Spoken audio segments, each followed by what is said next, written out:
murder me, but never heard of me. Intellectually, it's a murder scene. Claiming you a scholar, get the clock out. Claiming you a scholar, get the clock out. Wanna murder me, but never heard of me. Intellectually, it's a murder scene. Claiming you a scholar, get the clock out. Claiming you a scholar, get the clock out. Black excellence at its finest. Yeah, using big words, but he can't define it. Then it hit him with the cannon, don't you stand behind him. It's about to get hot, watch me change the climate. He's nothing but a novice and he show his heart. Man, I think this rookie's done, sticking with a fork. Yeah, he treading water, swimming with the sharks. You will never see the light, living in the dark. The only thing he study is this information. Till I show him all his flaws and his calculation. Try to leave his dummy dead as a demonstration. So I hit him with the cake with no hesitation. It's a wealth of knowledge you ain't never seen. Chop his body up and weigh the dead on a triple beam. It's a classic bully on my phone and he keep calling me. Need me to come and pick him up from another murder scene. And he's telling me, I don't know why they keep invading me. I said we just don't keep kicking their ass into reality. JJ7000 said they want a war, but they should have already known that we were looking for. Wanna murder me, but never heard of me. Intellectually, it's a murder scene. Claiming you a scholar, get the clock out. Claiming you a scholar.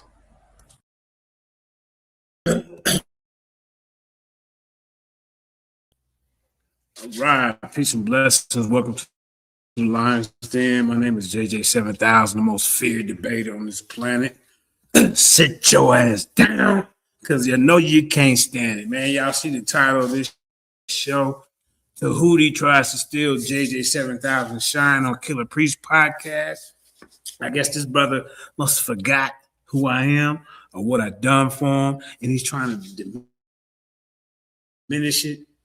And we got to set the record straight. Tehuti gets up there and says, no, JJ didn't bring him out to the conscious community. Nobody knew you, Tehuti. I can't believe that you would even do this. Nobody knew no goddamn Tehuti. Everywhere that JJ went, I took him along. He went with me. If I went on Garfield platform, he went with me. If I went on Sarnetta platform, he went with me. If he wanted me to set up a debate with Taharka Bay, you use my Rolodex to get to these people. I tried to set that up. I set you up with the Jabbar. I set you up with goddamn Zion Lex. I set you up with Judah Nazareth. I set you up with Unc West, nigga. And then you want to get on here and try to act like you forgot? Brother, you was running around with goddamn Malachi Z. York dead in the water. Wasn't nobody listening to that bullshit, nigga. Nobody. I brought you back to life. But you want to try to get on here and act like JJ didn't help you. And the very first show that you did over there on Killer Priest podcast, what did you talk about? Your debates in the Lion's Den, nigga. I said, okay, so now that you over here on Killer Priest podcast, it's like 3 or 4 years ago, right? I said, can you bring some over there so they can get their shine on?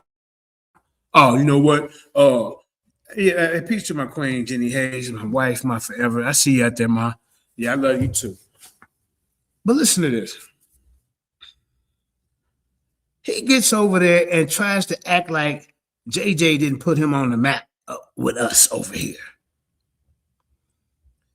Then he tried to act like he didn't know Commission. Oh, well, some guy named Commission.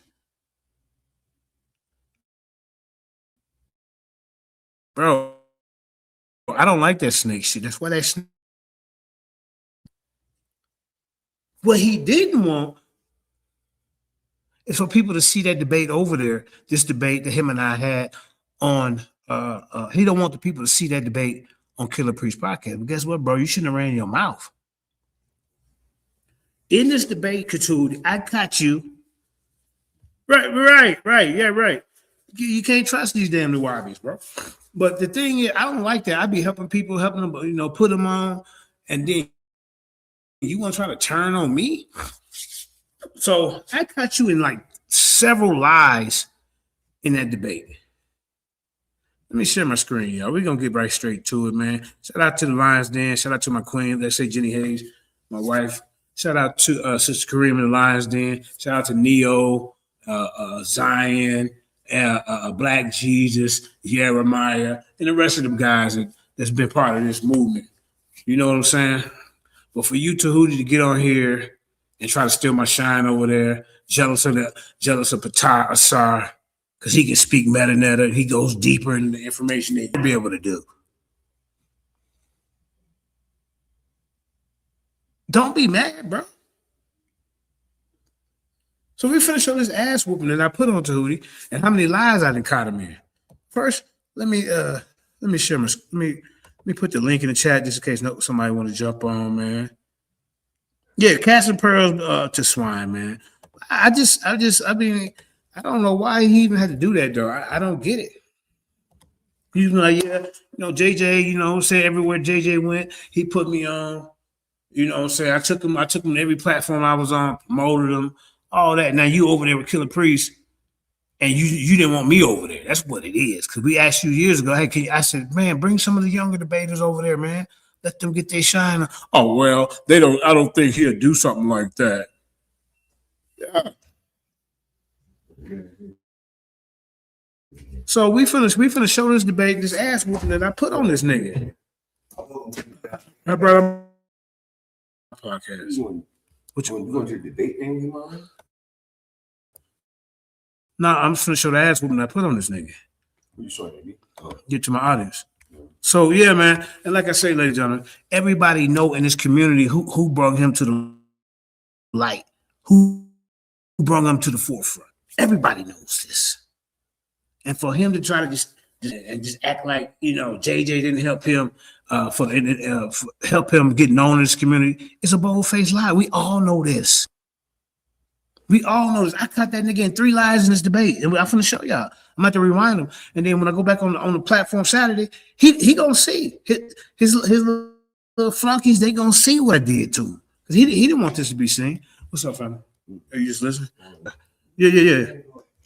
Okay, so let's get to it, man. Let's get to it, man. I don't like that type of shit, that snake shit, man. That's why that snake bit him in the ass. That snake bit him in his goddamn ass. Of comedic priest, you can't speak a lick of metanoia. The elder said some things to you in the metanoia, and you know what he said? He said 2 watt.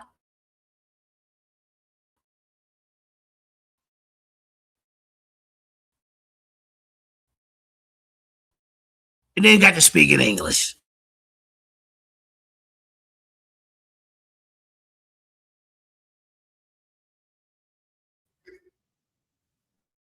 Let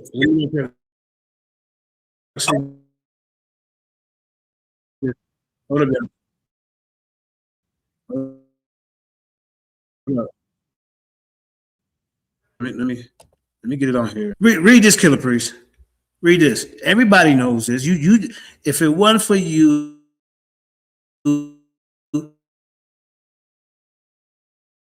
he wouldn't. Yeah, and you're right. Don't try to get on there and disrespect me. What okay, there it is, right there, y'all. Yeah. All right, here we go.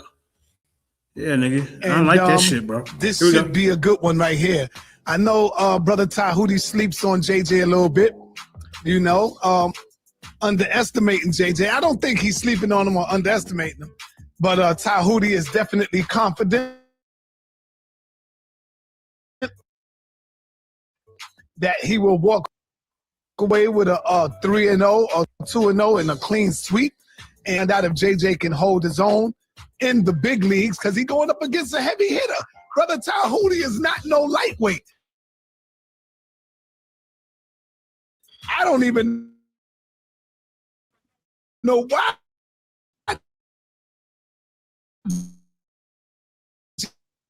JJ jumped out the window, but he must know something I don't know, and we're going the philosopher, the comedic scholar. This shit is going to be crazy right here.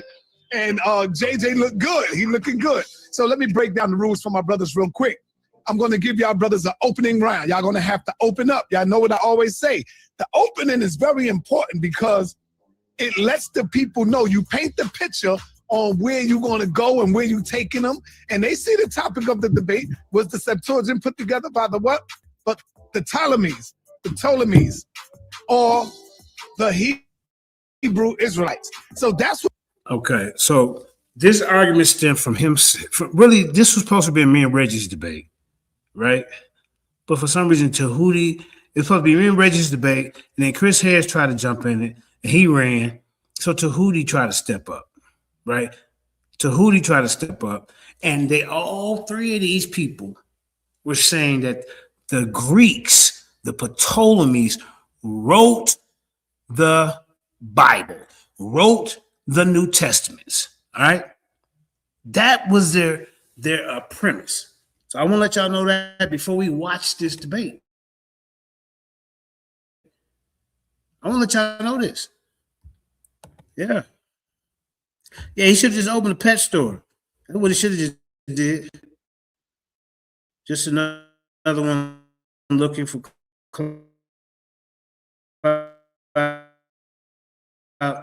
and at JJ Experience. To be honest, this says I be helping people out, and the next thing you know, as soon as they get a little traction, they say, fuck, they say, oh, JJ. Oh, I don't remember JJ helping me. Okay. That's okay. But watch this. We're gonna watch his ass whooping he get.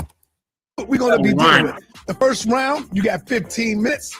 And JJ, when you finish Tehuti, when you finish your first round, JJ gets to rebuttal you for 3 minutes before he get into his 15-minute round. Same thing with round number 2. And if I really need to show y'all our interaction first, don't I? Oh, hold up. Yeah, that's what I need to do. Hold up, y'all. Hold up. We gotta start. We gotta stop this. Hold up, y'all. I forgot to do that part because I want to show y'all how he was acting over it. Now, y'all see the reason why I got my hat in the screen? Because see, Tehuti's a magician and he's full of distractions. You see the little damn Velcro spider he got on his damn head, the snake? That's for y'all to keep watching him while his opponent go. So this hat is a distraction. This is my spider. You see that? This is my spider for y'all to look at. And y'all notice during this debate, I'm going to keep putting this hat in the camera so y'all can pay attention to me. See, this is his distraction. This little Velcro spider, this little dead spider he got in the goddamn debate. You see? So this is my distraction with my hat in the camera. Just to let you know my strategy coming in, because I knew he's going to bring these pets with him. That's why the snake bit him in the ass, y'all. Shit. The snake was mad at him for lying. Hold up, but let me go to the Killer Priest. Hold up, y'all. Let me see. Okay, we can fight from here. Hold up. Can y'all see this? Okay, hold up, y'all. Let me switch it up real quick. Hold up. Yeah, Killer Priest. My fault, y'all. I want to show you how he was acting. Like JJ didn't help him out. He did all this on his own. He didn't want to be a debate. Every time you got in debate, and if you want to debate, you want Karima to make you a certificate, bro. The first time you went on Killer Priest, what was you talking about? Your debates in the Lion's Den. You were running around happy and bragging that you were the Lion's Den champion for prestige, sir. So I ain't now you want to try to get on here and act like Lion's Den did shit for his ass. Goddamn snake. I don't like that. Okay. No, hold up, man. So we went on here today. Let me get to the end of it. And then look, he want to come take over the audience. You see what I'm saying? Elder Patai, Asar, and Tehuti. Now he done put his name in the goddamn title. You see this shit? Elder Patai, Asar. That was the show, not what you talking about. Well, niggas know they. You see what I'm saying? This is what this show was about. Hold up, man. Hold up. Hold up. Let me get you the part. Hold up. Hold up. Hold up. Hold up. All right, hold on. Let me get you the end. He ain't had nothing to see. He out here begging for money, y'all. That's Tehuti a question. They sending in $5. You see what I'm saying? This had nothing to do with you, bro. Hold on. Let me hold up. Look. Oh, niggas ain't shit. Hold on. He gonna try to play with me. You gotta disrespect me.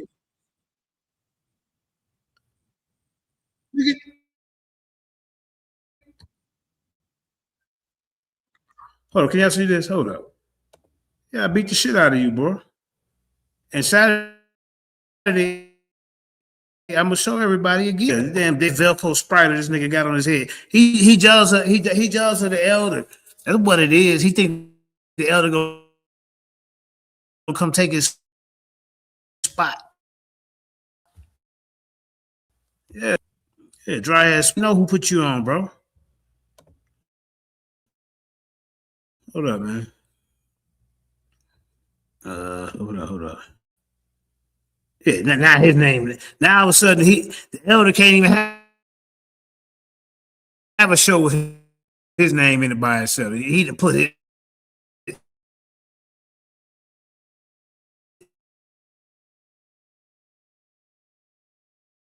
He didn't, nigga. You didn't even. He didn't even talk. He wanted his name attached. Hold up, y'all. Hold up. Let me see what I'm doing. I gotta show this part. I gotta show this part. Okay, share screen. Yeah.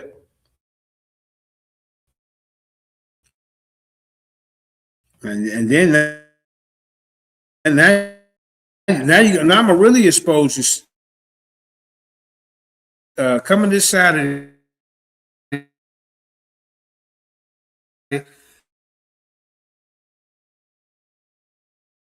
I'm bringing debates over there. So I'll be hosting champion versus champion, the Lions Den Intercontinental Champion Zion Warchild versus the exact title. But I gotta show you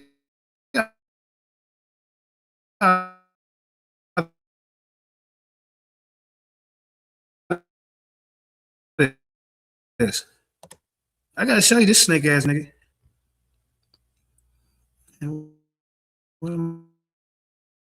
Okay, come on, man. Well, I don't know why I be having problems. Hold on, just bear with me, y'all. Oh, there it is. There it is. Okay. Yeah, he gonna try to come steal the elder shine and my shine.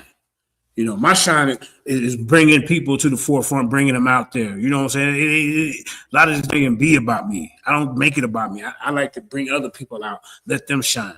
I feel a lot of gratitude when I'm seeing them up there doing good. Okay. Hold up, man. Let me know if y'all can hear me. Put a 1 in the chat. Somebody said it's choppy.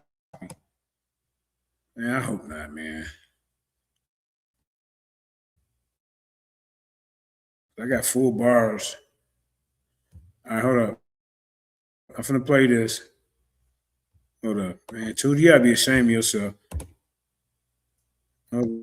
Challenge anybody to a debate in my life.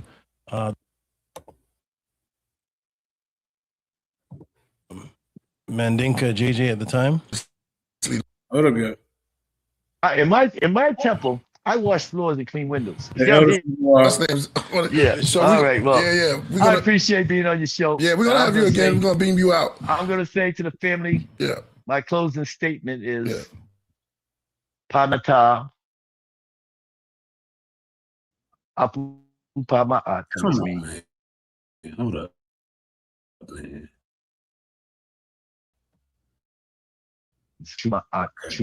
What not to do? What's the jet like powers? These are the two up there hate. See, the elder brung smoke. Tehuti can't even speak. The only Kemetic word Tehuti know is what do you say? Tepi ho, whatever the hell. This elder is to speak by 3 paragraphs. So I ain't translated for you. Look. stability, Ujan Seneb, life, Yes. prosperity, health, Uben, Let me Nafiki, know if y'all can see this. Hold on. Ma'ati, which means rising always in divine excellence with Ma'at. Hold up, man. Let me get this together, man. This why I mean, shit. All right, y'all see that? All right. All right. All right. All right. Now, I got to show y'all this before we get Tehuti and came up here hating, y'all. Every day, all day, and in the words of our paternal father, Asa Unefa Kentiamenti, and he says that within the whole of the universe, nothing is ever added and nothing is ever lost. Dua. Hotep, brothers. Good pleasure to meet everybody. Hotep. I would love to walk that brother off the craft myself, man. Tehuti hating on. I'm the one that brought you out to. I'm the one that brought you to the goddamn conscious community, nigga. Just like I'm bringing the elder to certain places that I go. He appreciate me. He ain't gonna try to diminish, the help that I'm helping him with. You, on the other hand, once you got on this Killer Priest platform a couple of years ago, you said the hell with the Lions Den. You said the hell with the people that's in the Lions Den. You a goddamn snake, nigga. That's why I'm gonna get you. I'm getting you. He dropped so much jewels. Quick, all right. Hey, Molly, let me ask you a question. How many debates you won? No, lost. Well, I've lost a couple of votes, so because some of the audience be a little biased, whatever. But in my mind, I accept the poll, vote, but in my mind, I haven't lost a single debate. Because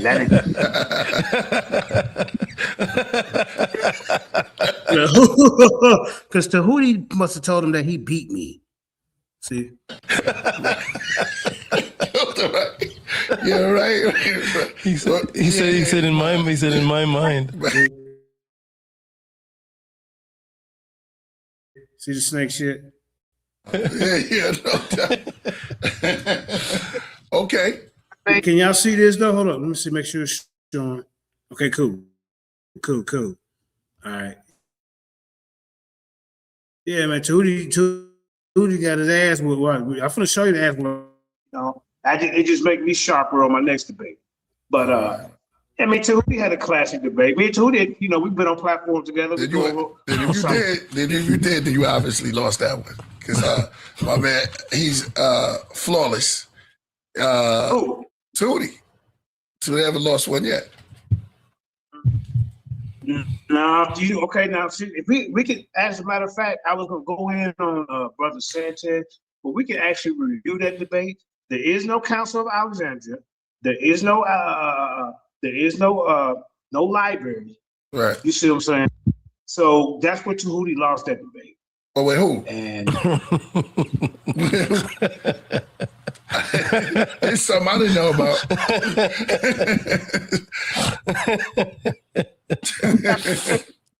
talk to me for like. You hear me, We'll ladies talk and about gentlemen? that.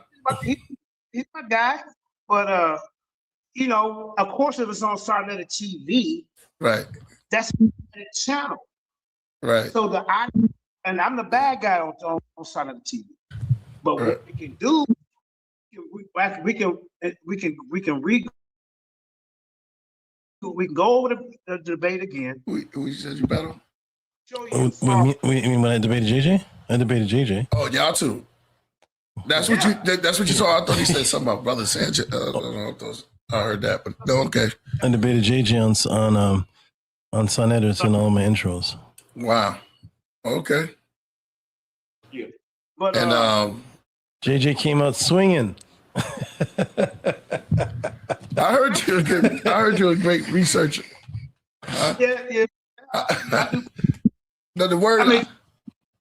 My brother Tehuti. See, Tehuti want to put this facade on like he just is unbeatable. You're not Tehuti.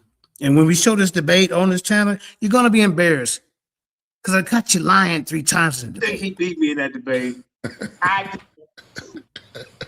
What? Like that video over here so the audience can see that debate. That'll be my first show I can do over. Me and Tehuti can sit down together. Tehuti, you see what I'm saying? Oh, There's a trick in the title.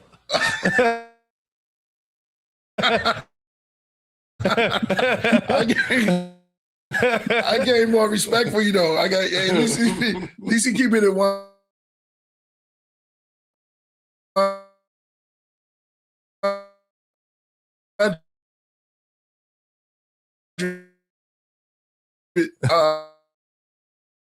There's a trick in the title. Tehuti, would you like to just go back over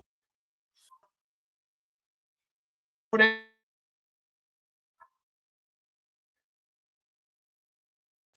But anyway, look, we gotta talk about this later. And I mean to clear the air. So first of all, peace and greetings, JJ. Thank you for bringing the brother. That was crazy. Brother, thank you for bringing the brother. That was interesting. I thought we were going to interact, but he was definitely on.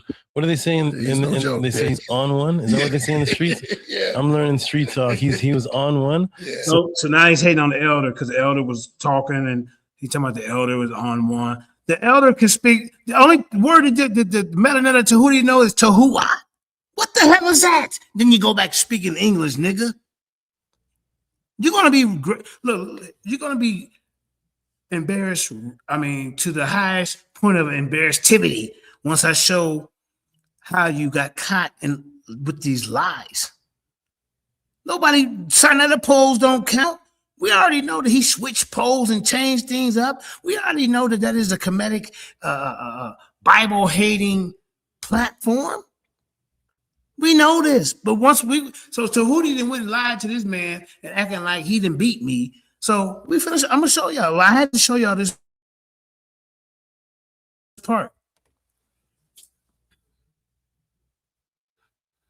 Thank you for that, and peace to you, and peace to the you got the brother in the background there. Peace to him. So peace to you too, bro. Yeah. So whenever we're discussing debates, yeah. I never come off and say, I feel I won, I feel I lost. Right. Because there's no need for that, because the person who's arguing their point should feel like they have a point that they're winning. All I do is when I have a debate, whether with JJ, me and JJ did have a debate, whether it's JJ or Unc West or anyone else, we just do a poll. Mm-hmm. And then it's whatever the audience says. I never come back and argue with. When Tehuti debated Unc West, there was 5 judges, and I think one of the judges fell asleep. So it was so when one of the judges fell asleep, Tehuti somehow Unc didn't like it. Yeah. What's up, Priest? Peace. Hey, could you do Miles Born said he said next Wednesday is good, but this Wednesday he got somebody already. Okay, so next Wednesday for the debate. It's straight debate. Yeah. Next Wednesday. Nobody moving that. That's on a Wednesday. Next Wednesday. Okay, go ahead. Next week. So and then we'll see how it works from there, because I know it's gonna be exciting. Hey, yeah. You live right now. I'm live right now on my platforms. Go ahead and speak to the people real quick. Okay, yo, peace to everybody, man. Peace to everybody. It was a beautiful, man. Deacon came through. It was live. He brought Batar, the elder. Yeah, it was great, and now he set up an ill debate. It got crazy though. Him and Tehuti, that was dope, man. At least they got to talk like men, and they're gonna do it again. Yeah, but it was great. But besides all of that, it was a good thing, man. Thank you so much. I appreciate it. It was dope, and it's good to work with cats was already known. That I asked you because I know you're known as the toughest debate. What's your The most feared your debate. title? The most feared debater on this planet. The most feared. Yeah, most feared. Yep. The most feared debater on the planet. You don't know how certain words resonate with people who don't know. Yeah. They're like, damn, who the hell is this? The most feared debater on the planet. After hearing stuff, I was like, damn, man. But yeah, man, that was great. Thank you so much, and we're gonna do more. Yeah. Hey, Killer Priest. Now listen. Now look. Okay, so the debate for them two is next Wednesday. Not this Wednesday, but the following Wednesday. Okay, then when can me and Tehuti do our recap, or do Tehuti actually want to get back in the ring? Because I'm going over the debate right now, and I sent you the debate. Now I didn't. Okay. So I didn't. I caught him in 3 lies in this debate, and see what's going on. What's the day? The day Monday. Yeah. Monday, and well, it'll be Monday. Yeah, midnight. Yes, Monday right now on the East Coast. All right. So on a let me see what's happening, because I know I had somebody, but they might not be that long. So I'm gonna talk to Hootie to see what's good for Thursday. So he used to want to come Thursday, but I had somebody else come in. And I got backed up. Yeah. But I'll tell you, we'll do it soon. Let me make some movements. Okay. All right. Yeah. I just want to say peace to everybody out there. What's the name? What's the Lions Den? This is Lions Den, JJ7K TV. Yeah. All right, yo, I think I made it, yo. I'm on JJ7. The Lions Den, I can't believe it, man. So happy, man. Thank you so much. I appreciate all the love. Well, Killer Priest, a humble guy, man. This guy working with the Wu-Tang Clan, and he talking about he made it on JJ7K. Yeah. No doubt, man. Peace, my brother. All right, yeah. All right, I'm out. All right, peace, family. All right, let's get back to the meat and potatoes, man. Like I said, I gotta show y'all what's happening here. I'm gonna show you the ass. Tehuti, you in some trouble. I'm letting you know. You didn't spread this lie. Look at the little dance, the Velcro spider he got on his damn hat, y'all. Let's see.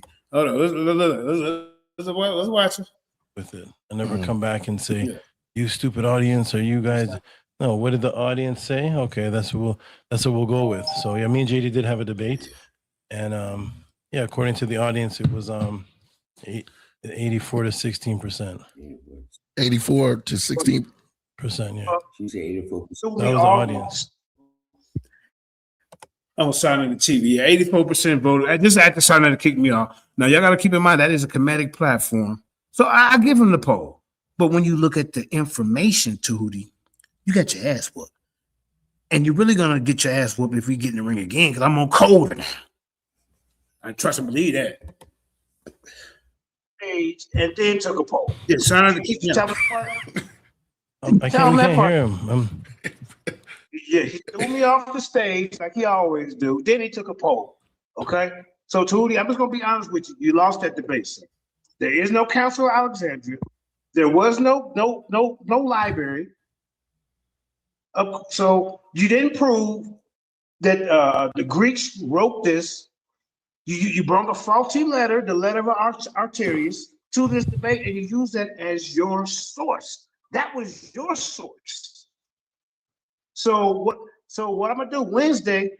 I would like to bring the debate with Natalie and Zion, and then Saturday you can go over a neutral audience, because Sarnetta TV is biased.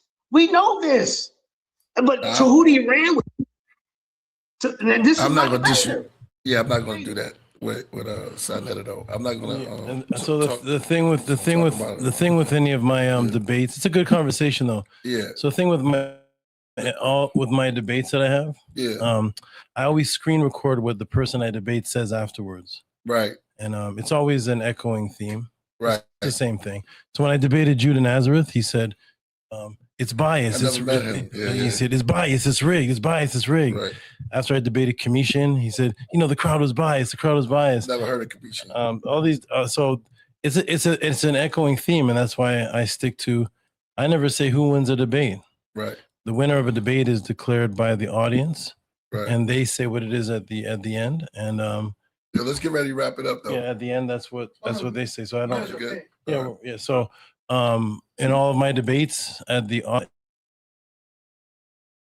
and when it was finished, Right. the audience declared me the winner. Every single one of them.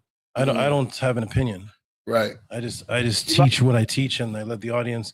When you as a debater have to come and say, I won. And it's like, no, you just like I follow John Jones, Kamzat, Shemaev, Habib, Hoyce Gracie, and at the end of their fights, there's a winner declared. So you don't really have to see John Jones or Muhammad. You don't have to see the winners always saying, I think I won. Just it's a declaration. You're not supposed to say you won. Right. You're supposed to just say what the outcome was. That's over here. I don't take kindly to Tehuti saying he beat me when he did. Bro, I cut 3 lives this debate. 3. Can the audience hear us? Because it's really choppy. I know, that's why we got Can they hear us? No, one of the audience can hear us because some people were saying that it was choppy. So yeah. Can they hear? That's him. He's choppy. It's crazy choppy. Yeah, exactly. We're gonna build after this. This is kind of dope. What? And then him with the war together. We went to war together against HOK. But then we went. I can't. Not disrespect. I can't disrespect Sarnetta, man.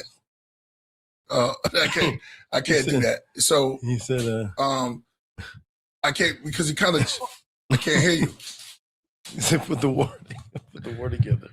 Oh yeah. Oh no. All right, so look, we're gonna because it's crazy choppy. But I can't hear JJ. I think we're good. I mean, sorry, Mendika. We're good, but the Zoom isn't good. Yeah, we can't hear the brother. But is that on his end, you think? Yeah, no. From my end? Okay. But if you notice, Tehuti don't want to show this debate. He don't want to show it over here. And I don't blame him because I mean, you got smacked around a lot. By the time I got that damn spider was there on his hat. It was a dead spider on his hat. You see what I'm saying? Crowd, if you can hear us, crowd, press a 9. If the audience can hear us, press a 9. Because they're saying the internet. You see, Tehuti, you ain't gonna be able to get the audience and ask some questions and run your mouth when I see you in the ring again. You're not gonna be able to do that. And we get ready to show the album that I put on you. You came to the debate with a fraudulent letter, the letter of Arterius. It is a fake.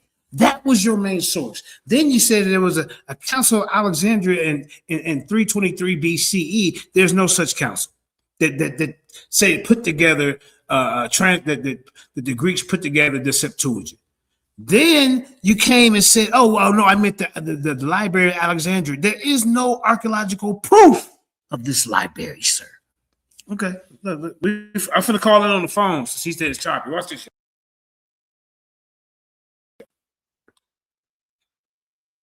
Needs a nurse.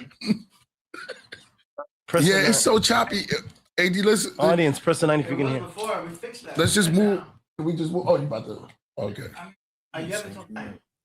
Okay. All right. Let's build on something. Yeah, I thought that. Well, anyway, I want to say, Mendika, say it right. That was dope. The elder was way past what I thought. Man, I knew he was deep, but he just went way there. We had a nice conversation, and we need brothers like that. That was heavy, man. He took it to the next level. Word. I got to come on to the channel. Wednesday. Did we clear the day for Wednesday for Natalie and Ryan to do their?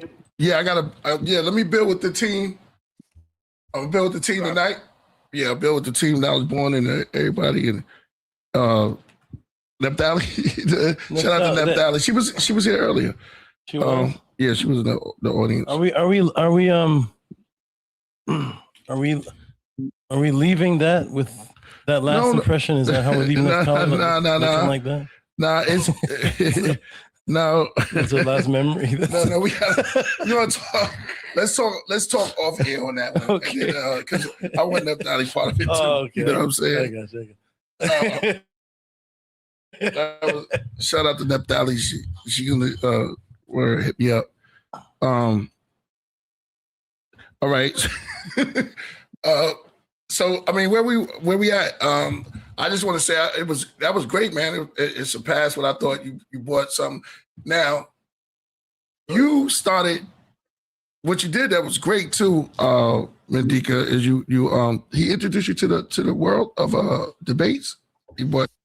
Now, watch Tehuti lie, y'all. Watch him lie, y'all.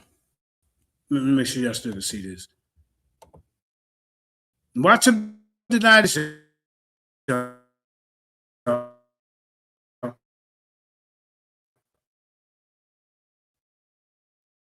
Watch Tehuti lie.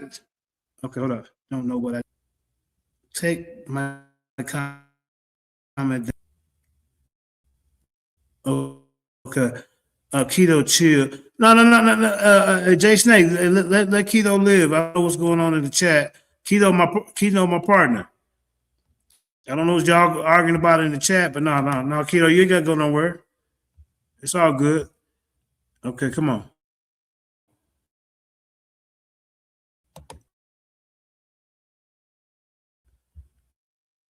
All right, hold up. Let's keep going. But you started on this channel. What, Lions Den? Introduce me to the world of debates. No. Who was you debating before that, nigga? You was running around with Malachi Z. York. That movement is dead. Nobody knew you. I introduced you to the world. Wherever I went, you went. And you know this. Everybody knows it. But y'all trying to see. Y'all see him? Look at him. That's why I'm gonna get him. No. So can everybody hear me? JJ, can you hear us? And can okay. Mandinka, you can hear? Okay. So you asked me if he introduced me to the world of debates?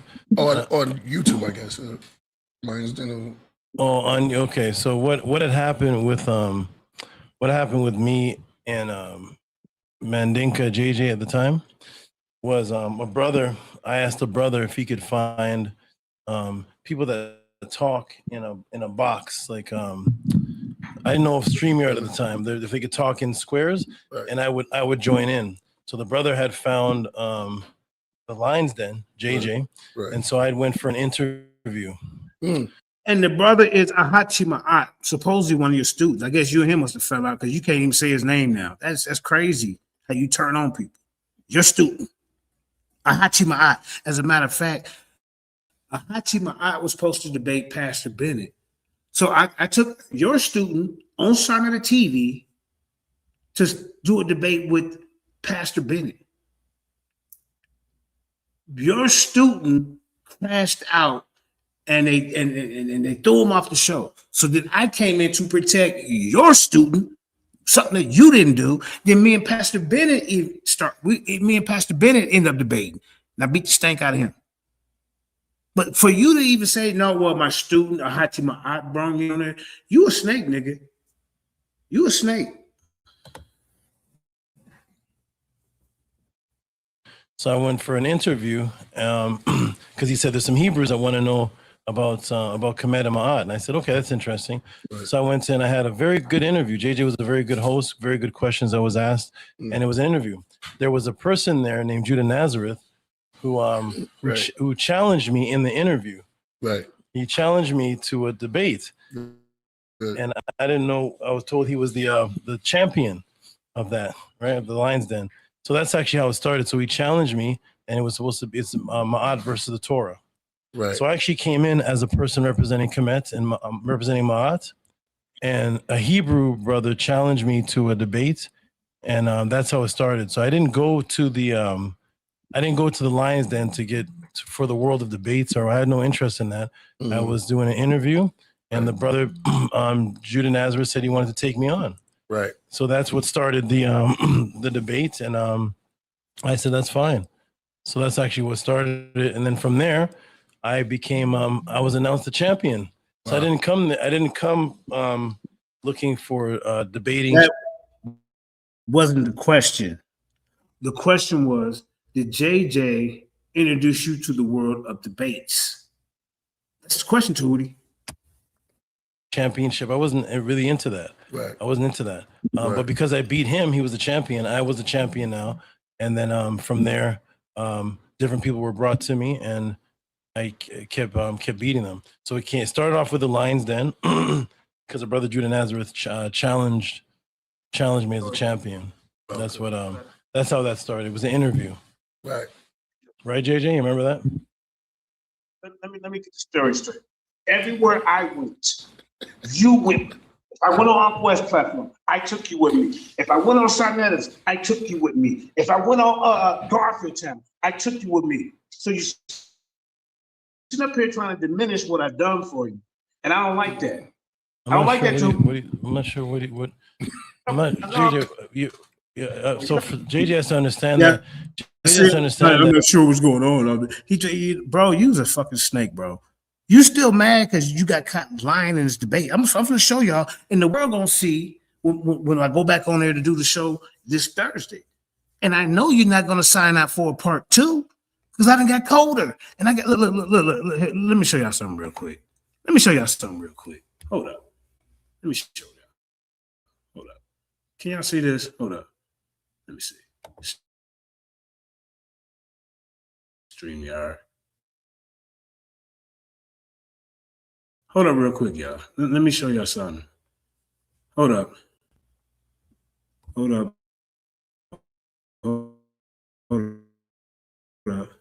me show y'all something real quick. Let me show you. Okay. All right, hold up. Let's see. StreamYard. Open it and fall off. Okay. Let me show y'all something real quick. Hold up. Share screen. Let me show y'all something. All right. Let me show y'all something. All right. Can y'all see this? Hold up. Let me show y'all. All right. So, right. See Tehuti? Oh, there it is. Okay, you a circle, sir. Let's see. All right. So you can just do a quick Google search. You can use Google, Chrome, AI. I like to use AI. It said, this was the title of our debate. The Greeks did not write the Septuagint. Look at this, y'all. You're absolutely correct. The Septuagint was not written by Greeks, but by Jewish scholars, Tehuti, with your dumb ass. Here's a breakdown of what Septuagint is. A Greek translation. The Septuagint is the earliest Greek translation of the Hebrew Bible by which Christians call the Old Testament. The translation process began in the 3rd century BCE. Jewish scholars, Tehuti, this is what I'm going to beat the break of you. I got colder now. You really going to be in some trouble. The translation was done by Jewish scholars for the Greek-speaking Jewish community in Alexandria, Egypt at the time. Many Jews, particularly those living outside of Palestine, spoke Greek as their primary language. The name Septuagint, the name comes from the Latin word of 70 legends. A word for 70, the legend has it that 70 or 72 Jewish elders was commissioned by the Greek king of Egypt, Ptolemy II Philadelphus, to translate the Torah for the Library of Alexandria. So, but see, this right here is not true, right? This is the letter. This was the crazy part about it. He brings a letter to the debate that's saying this. I'm like, Tehuti, that letter is not even real. So historical context, while the story of the 72 scholars working in isolation and miraculously producing identical translation is considered a legend, the historical core is that the translation did begin in Alexandria during the reign of Ptolemy. The first part to be translated was the Torah, with the other books following the next couple of centuries. All right. Okay. Now, he said that there was a council of Alexandria that did this. I caught him in the debate lying on that.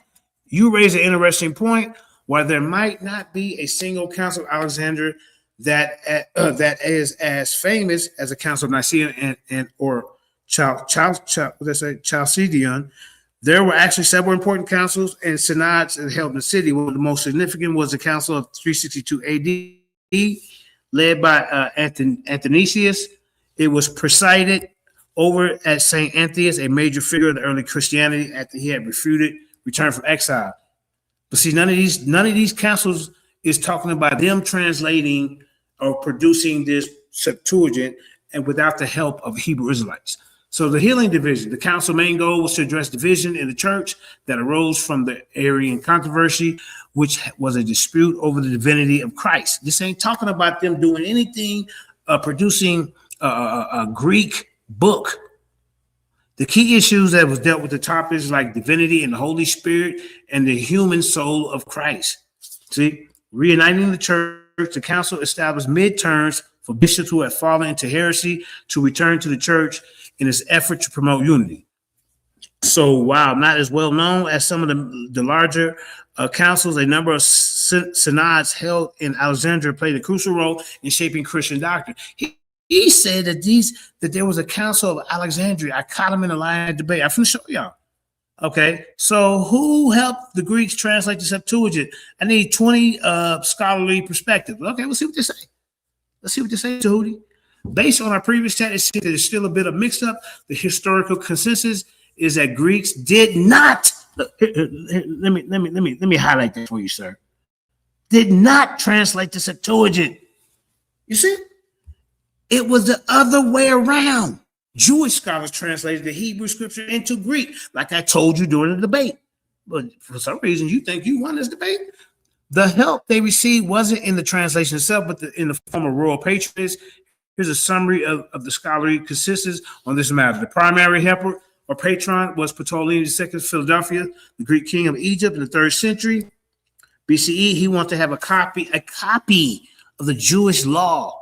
But they want to run around and say that no Jew, no Israelite, nobody from Judah, nobody helped write this. They said that the Greeks came up with this idea by themselves.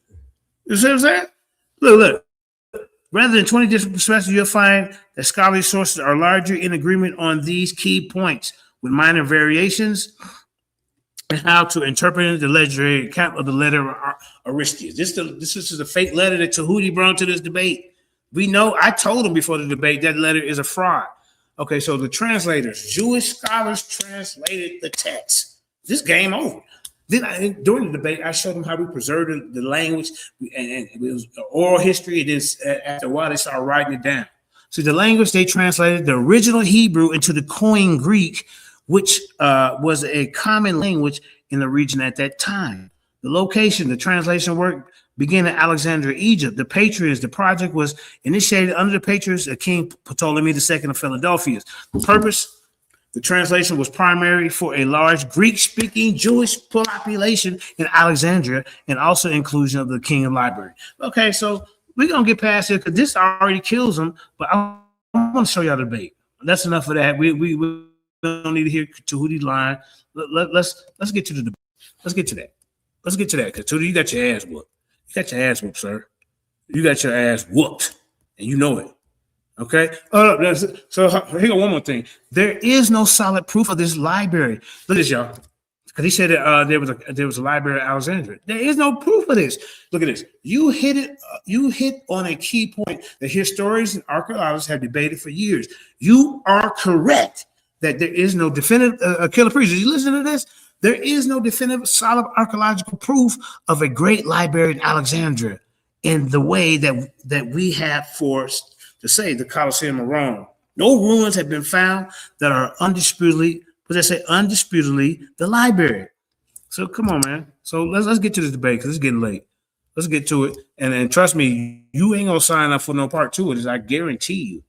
I guarantee you. All right.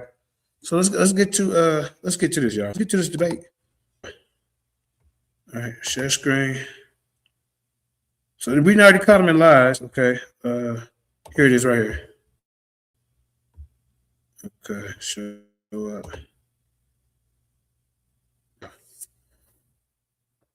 Yeah. All right. Make sure it's showing on the screen. Okay. Okay, there it is right there.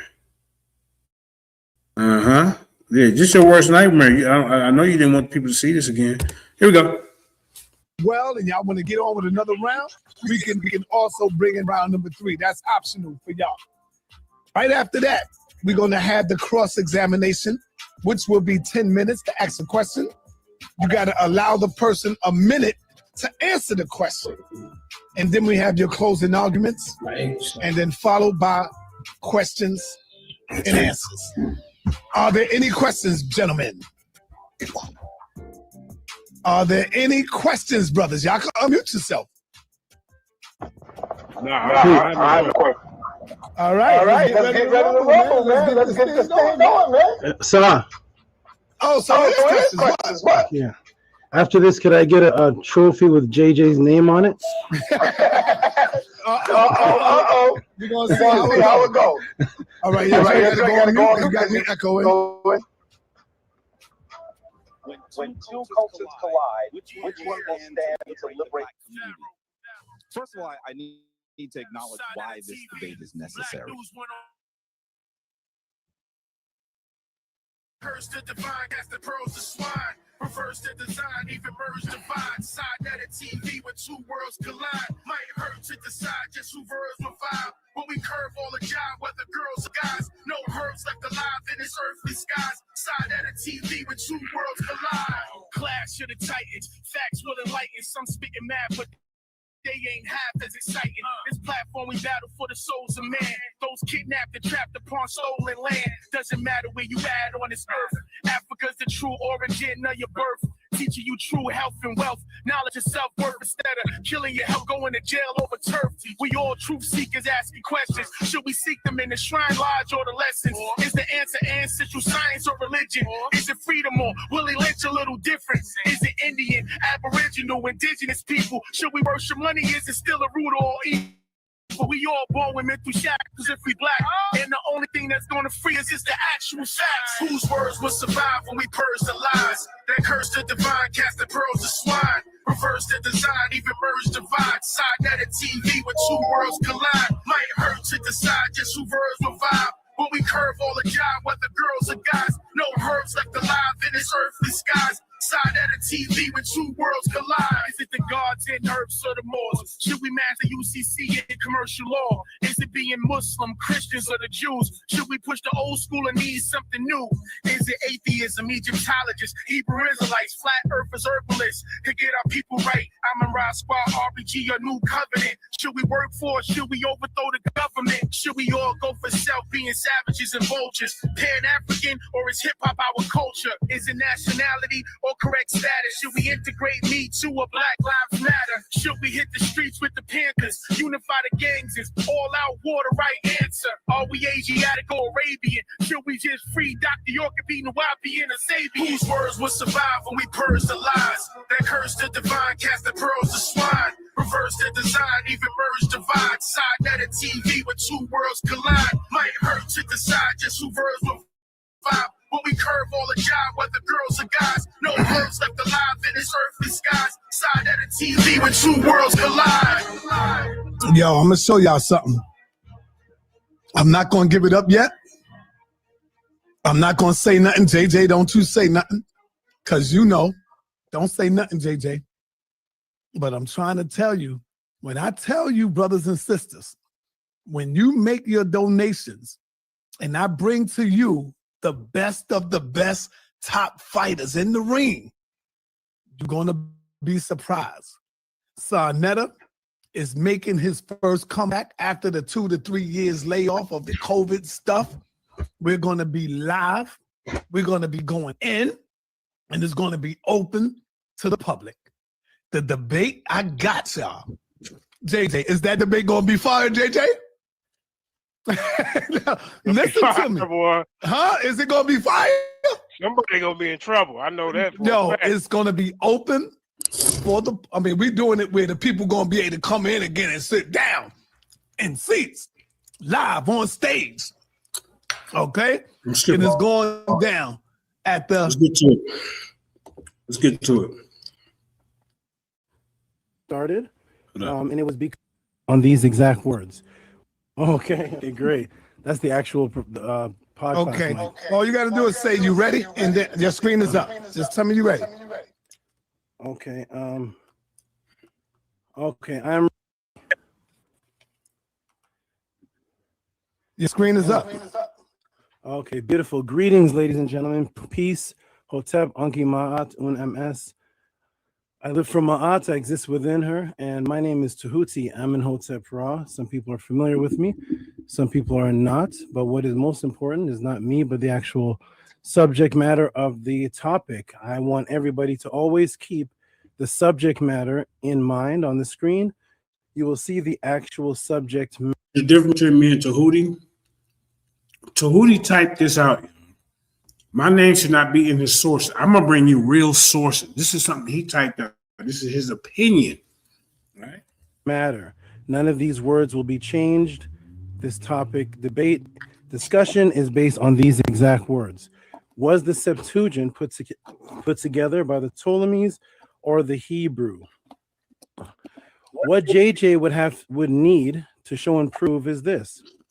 He would need historical evidence that a group council of people that called themselves Hebrews gathered the books of Genesis all the way to Malachi, or just the laws around 287 BC, which is the date of the book that became known as the Septuagint. These Hebrews translated their sacred text into Greeks and gave it the Greek name Septuagint. JJ would have to explain why, with the primary source, why they, the Hebrews, called it the Septuagint. So again, we're here to establish who put it together. Was it the Ptolemies or the Hebrews? I also want to show how this conversation actually got started. And it was because I simply asked the brother JJ, could you show proof that the Hebrews put this together? I'll play something quickly to show everybody that conversation. The question, appreciate the. Okay. Let him answer, brother. Okay, wonderful. So first off, thank you for the question. Appreciate the question. And I'm going to show the answer, and then ask for the same in return from the Hebrew side. Would you say that's fair, JJ? That would be fair. So JJ acknowledged that would be fair, and it led to this conversation here. All right.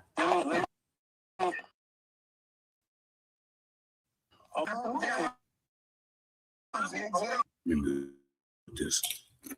What's the second? 1 second, please. 1 second, please. I'm going to call to come in. No.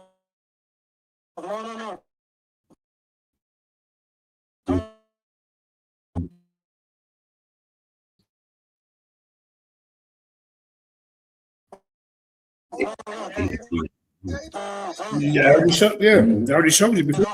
We made an agreement. The agreement was if I showed my source from where the Septuagint was to come from the Greek side, you agree. JJ, please, brother. You agree. Listen, man. You agree that after I showed that, you would show it was from the Hebrew side. Did you not say that, Senator? Okay. So therefore, if you could, well, I know you're not in the room right now, but could you give us something that we could look up that shows in Hebrews saying where the Septuagint came from? So this led to the conversations, and let me take it off of the screen share here. I can bring your source. You bring city. I'm bringing your source. Okay. So this is what started the conversation. I'm not sure what prior conversation JJ had with other people, but our conversation started off by JJ coming in and challenging me with me saying that according to the Greeks, here's where they said the Septuagint came from. Not that I believe it, but it's according to them. And there is no ancient Hebrew story of where the Septuagint came from. The ancient Hebrews do not have any acknowledgement that this actually happened. So this is my what is it? Is that time? That's time. That's the time. Okay, no problem. All right, put your joint on mute when you're not talking, brother. Okay. All right, brother JJ. He took 4 minutes in his opening round. You got 4 minutes if you need 4 minutes. Yes. It's on you, my brother, to let me know when you're ready to start. The time will start. We're gonna start right now. All right, time starts. Now, see, Tehuti, they don't call him a magician for nothing. All right.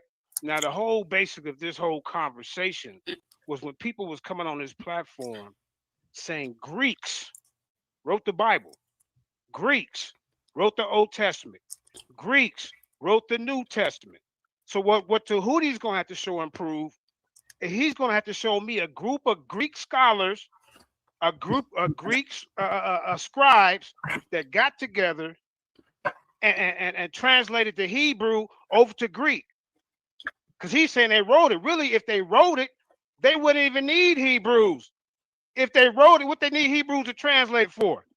And then you said that was your source, the so-called letter of Aristeas. Let me share my screen, Sarnetta. Let me share my screen with his source real quick. Stop my time. Hold up. You know why I wore that hat? All right. Okay. Because he got that spider head. He brings spiders as a distraction. So all right, sir. This bright hat keep you focused on me. Look, nigga, I got some. All right. This is the letter that he's using, talking about this is his source. A pseudo figure for letter. The pseudo of Aristeas. The so-called letter of Aristeas is a forgery, Tehuti. You cannot bring forgery letters to a debate and say that's your source. This is coming from Josephus of the Antiquities, number 12. It ascribes to Aristeas a letter ascribing the Greek translation of the Old Testament to 76 interpreters sent into Egypt from Jerusalem at the request of the Library of Alexandria, resulting into the Septuagint Bible. Y'all see what they got right there? And highlighted, it says early psychological analysis proved this letter was a forgery. So but Tehuti, even if you use this letter is saying that Israelites translated the Hebrew into Greek. So either way you go, you don't have nowhere to go. You're gonna have to come to this debate proving Greek scholars sat down and wrote this without any Hebrew help, because that is what you're saying. Now let me get into this a little bit about the Septuagint. Let me stop sharing my screen real quick. All right, what is the Septuagint?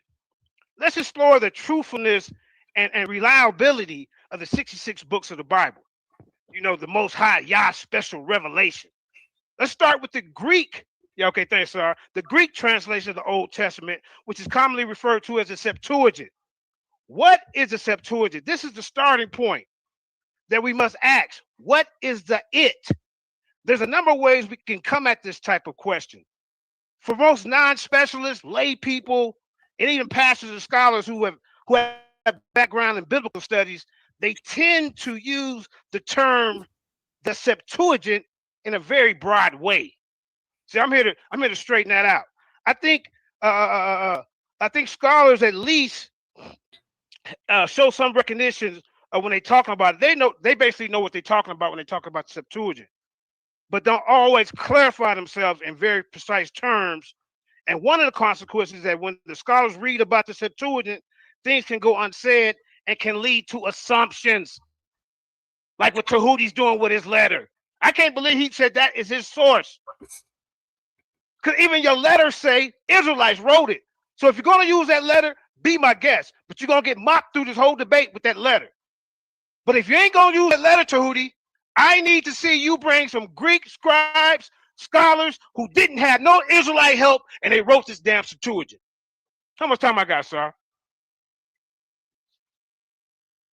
4 seconds. And with that being said, let's get this debate going.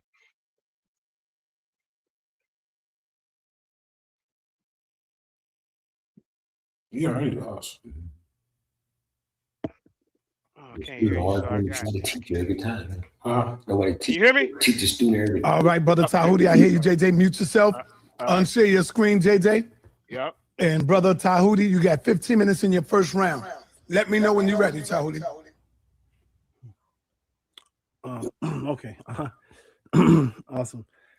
I got you on mute for a minute, Tehuti. For any reason, reason you need me to stop the clock, like JJ said, yo, sir, hold the time for a minute, and I'll stop the clock till you find what you got to find. Right now, go ahead, Tehuti. You got 15 minutes in this round. Beautiful. Let me let me do a screen share. This is awesome. Thank you, JJ, for verifying my point. Let me go ahead and do a screen share here. And there we go. Let's see. JJ, my brother fell for the trap. Okay, so you ready, Tehuti? Oh yes. Can you see my screen? Yes, it's coming up. Time starts. How you trap me and you bring a fake ass up to the debate? He thought I was gonna bite on that shit. Definitely he was biting on it. It's your turn to show the Hebrews. It's your turn to show the Hebrew source as we agreed. Okay, hold up, so we got to evaluate what you read there. Now you should show me. What do you say about motion? Okay, let us begin. Let us truly begin what is actually happening here. So, my teachings and what I teach the people is that the Septuagint is sourced back to the Ptolemies, and there's no other source that it goes back. All right. So Gringo came up, whatever the hell your name is, said, bro, these Hebrews are mad enough. First of all, I'm not a Hebrew Israelite anymore. Second of all, it's about there is no proof for this library, and he brought a fake letter to this debate. See, this is why I stopped calling myself a Hebrew Israelite, because when you call yourself a Hebrew Israelite, these camps make other Hebrew Israelites look bad. I'm not one of those campers. I'm a free thinker and a truth seeker, because I want you to listen to my information without being biased and talking about we're mad annoying. When I just showed your slow ass that the letter was fake, that's his main so-called source. And I just showed you in the beginning, there is no Council of Nicaea. Excuse me, take notes and stop being biased.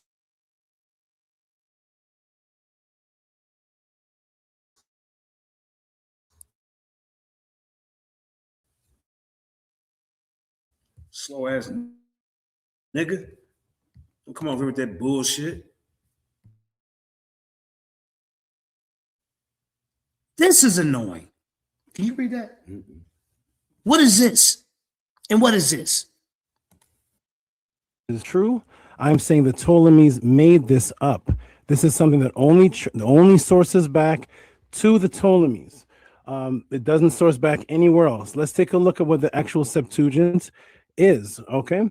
So being composite work, the translation process of the ancient Septuagint has several distinct stages, shifting from Hellenistic Judaism, Christian adopted in the 3rd century BC to 132 BC. The Septuagint derives from the Latin Septuagint Interpretum, translation of the 70 interpreters. Legendary account. It's a legendary account where this came from the pseudepigrapha letter of Aristides to translate the Torah, just the Torah. Now, note the story is only coming from Greek legendary account. The account is from the Greek pseudepigrapha letter of Aristides, who JJ himself admits is a fake letter. This is what I trapped JJ into. He opened up his introduction acknowledging exactly what I'm saying. I'm saying the letter of Aristides is fake. I don't believe in the letter of Aristides. I don't believe in the Ptolemaic story. It's a made-up story. What we do know for a historical archaeological. So if you don't believe in the letter, then what the heck you bring it to the debate for? I don't believe in it. I already told you it was fake in my opening. But you got this clown in the audience that just want to be biased. Oh, well, I don't like the Hebrew Israelites. You ain't even listening to the information, clown. Gringo. to the Alexandrian Council. The story of how they Alexandrian Council. Now, didn't I show y'all before this started? There was no Alexandrian Council that's sitting up here creating a Septuagint. I showed you that. But he keeps saying it came to be, and that's who annoying to your slow ass, shouldn't it? was the actual writer is unknown, but we do know it was put together by the Alexandrian Council because that is the only place it traces to. Also note this account says only the Torah or the Pentateuch was translated, not Genesis to Malachi. Thus again, there is no account of where this entire Bible comes from, by any primary Hebrew source whatsoever. This is the letter of Aristides, which is not what I believe in, but in the letter of Aristides, the Ptolemy asks to write the Torah for me, no other book. I do not believe this story. And I will say this again. I do not believe this story. Why? Because just as JJ says, the letter of Aristides is filled with mistakes. Even in the Associates Biblical Research themselves say the story is unreliable, that it was embellished. The story states there should be a curse placed on anyone that adds to the work, yet we see the Bible full of changes and no curse is happening to anybody. Yet the work was only the Torah of Moses was translated according to the story, yet the books within the Septuagint are from Genesis all the way to Malachi. So we can even see amongst biblical believers in their archaeological website, it said it is difficult to know how much credence to give these accounts. There are several known historical inaccuracies. So my thing is, if I don't believe, I showed you the letter is fake. You don't believe it. You just wasted a whole round arguing something that I'm not even arguing. Your job is to prove that Greeks wrote the Bible. That's your job. I never said I believe in it. I knew it was fake. In the letter of Aristides, I agree. The letter of Aristides is made up. It's unreliable. I don't believe in it. He agreed. So what's your premise now? If we both don't agree with this letter, which you brought to the debate, why are you arguing something that I'm not even arguing for this letter to be true? See, this is how you know this dude don't know how to debate. I don't teach that it ever happened. Look at all this mumbo jumbo. How you got it all mumbo jumbo? Wait you see my sources. This is the Ptolemies' made up story to try to combine their made up Bible to divinity. So we see here in the Encyclopedia Britannica, the letter of Aristides, as it says right here, is unreliable. It's from a. Didn't I start that? What's up? What's up, indigenous black man? What's going on there? Oh, I had to come in and correct a lie that was told. Go ahead. Already. Yeah. You know, when your brother said, listen, his source says right here, it says by Tehuti. Yeah. It says that being a composite work, right? The translation process of the ancient Septuagint has served distinct stages, shifting from Hellenist Judaism to Christian adoption. It began by the 3rd century BCE and was completed by 132 BCE. Additionally, in Alexandria, but in time elsewhere as well. Now look, now let me read that again. Shifting from Hellenistic Judaism to Christian adoption, it began by 3rd century BCE and was completed by 132 BCE. Christianity didn't even exist in 3rd century BCE, nor did it exist in 132 BCE. You ain't lying, because that's before Christ. The biblical are that's 100 years before Christ, 132. Yeah. And then 3rd century means 201 to 300, right? Right. That's what the 3rd century means, 201 to 300. So that's way before Jesus. And even 132 is 100 years before Jesus. So how is Christians adopting this? Christianity or the term Christian didn't even exist in that. I know, bro. And look, in the Septuagint, they didn't finish it. It took like over 1,000 It just happened, 100 years. I said that in the debate. This dude got mocked in this debate. Now, of course, some of his audience voted for him because, hey, I'm the bad guy over there. Everybody knows this. Look, Research, associates for research, it's unreliable. Look at this guy. The Septuagint. Look at this mumbo jumbo. How you got it all mumbo jumbo. Who does this? Over here in Septuagint.net says it goes back to the letter of Aristides, which is only believed. This story is a believed, unreliable. You can jump in anytime you get ready. If you see something, I want to say something. I'll stop. Legend. I am not. Okay, go ahead. Before we get too far. Okay. How do you get the Torah translation? Even if you don't have the Jews, the council of Jews who are creating this, like JJ saying, let's say we don't have that. Mm-hmm. The Torah comes from the Hebrews. Right. So, that's just like saying that we're taken from African, science or African religion. This predated, this. So, I mean, if the Torah was first and the Hebrews wrote it, then it doesn't matter whether you had a council of Hebrews do it for Ptolemy, because it was already done by the Hebrews. Facts. So you're taking a Hebrew book and just translating it into Greek. Yeah, I mean, this is bad. I mean, and then just look how sloppy this is. Looking out. I'm sorry, I listen to him for 15 minutes. The real education gonna come when the people's champ jump on.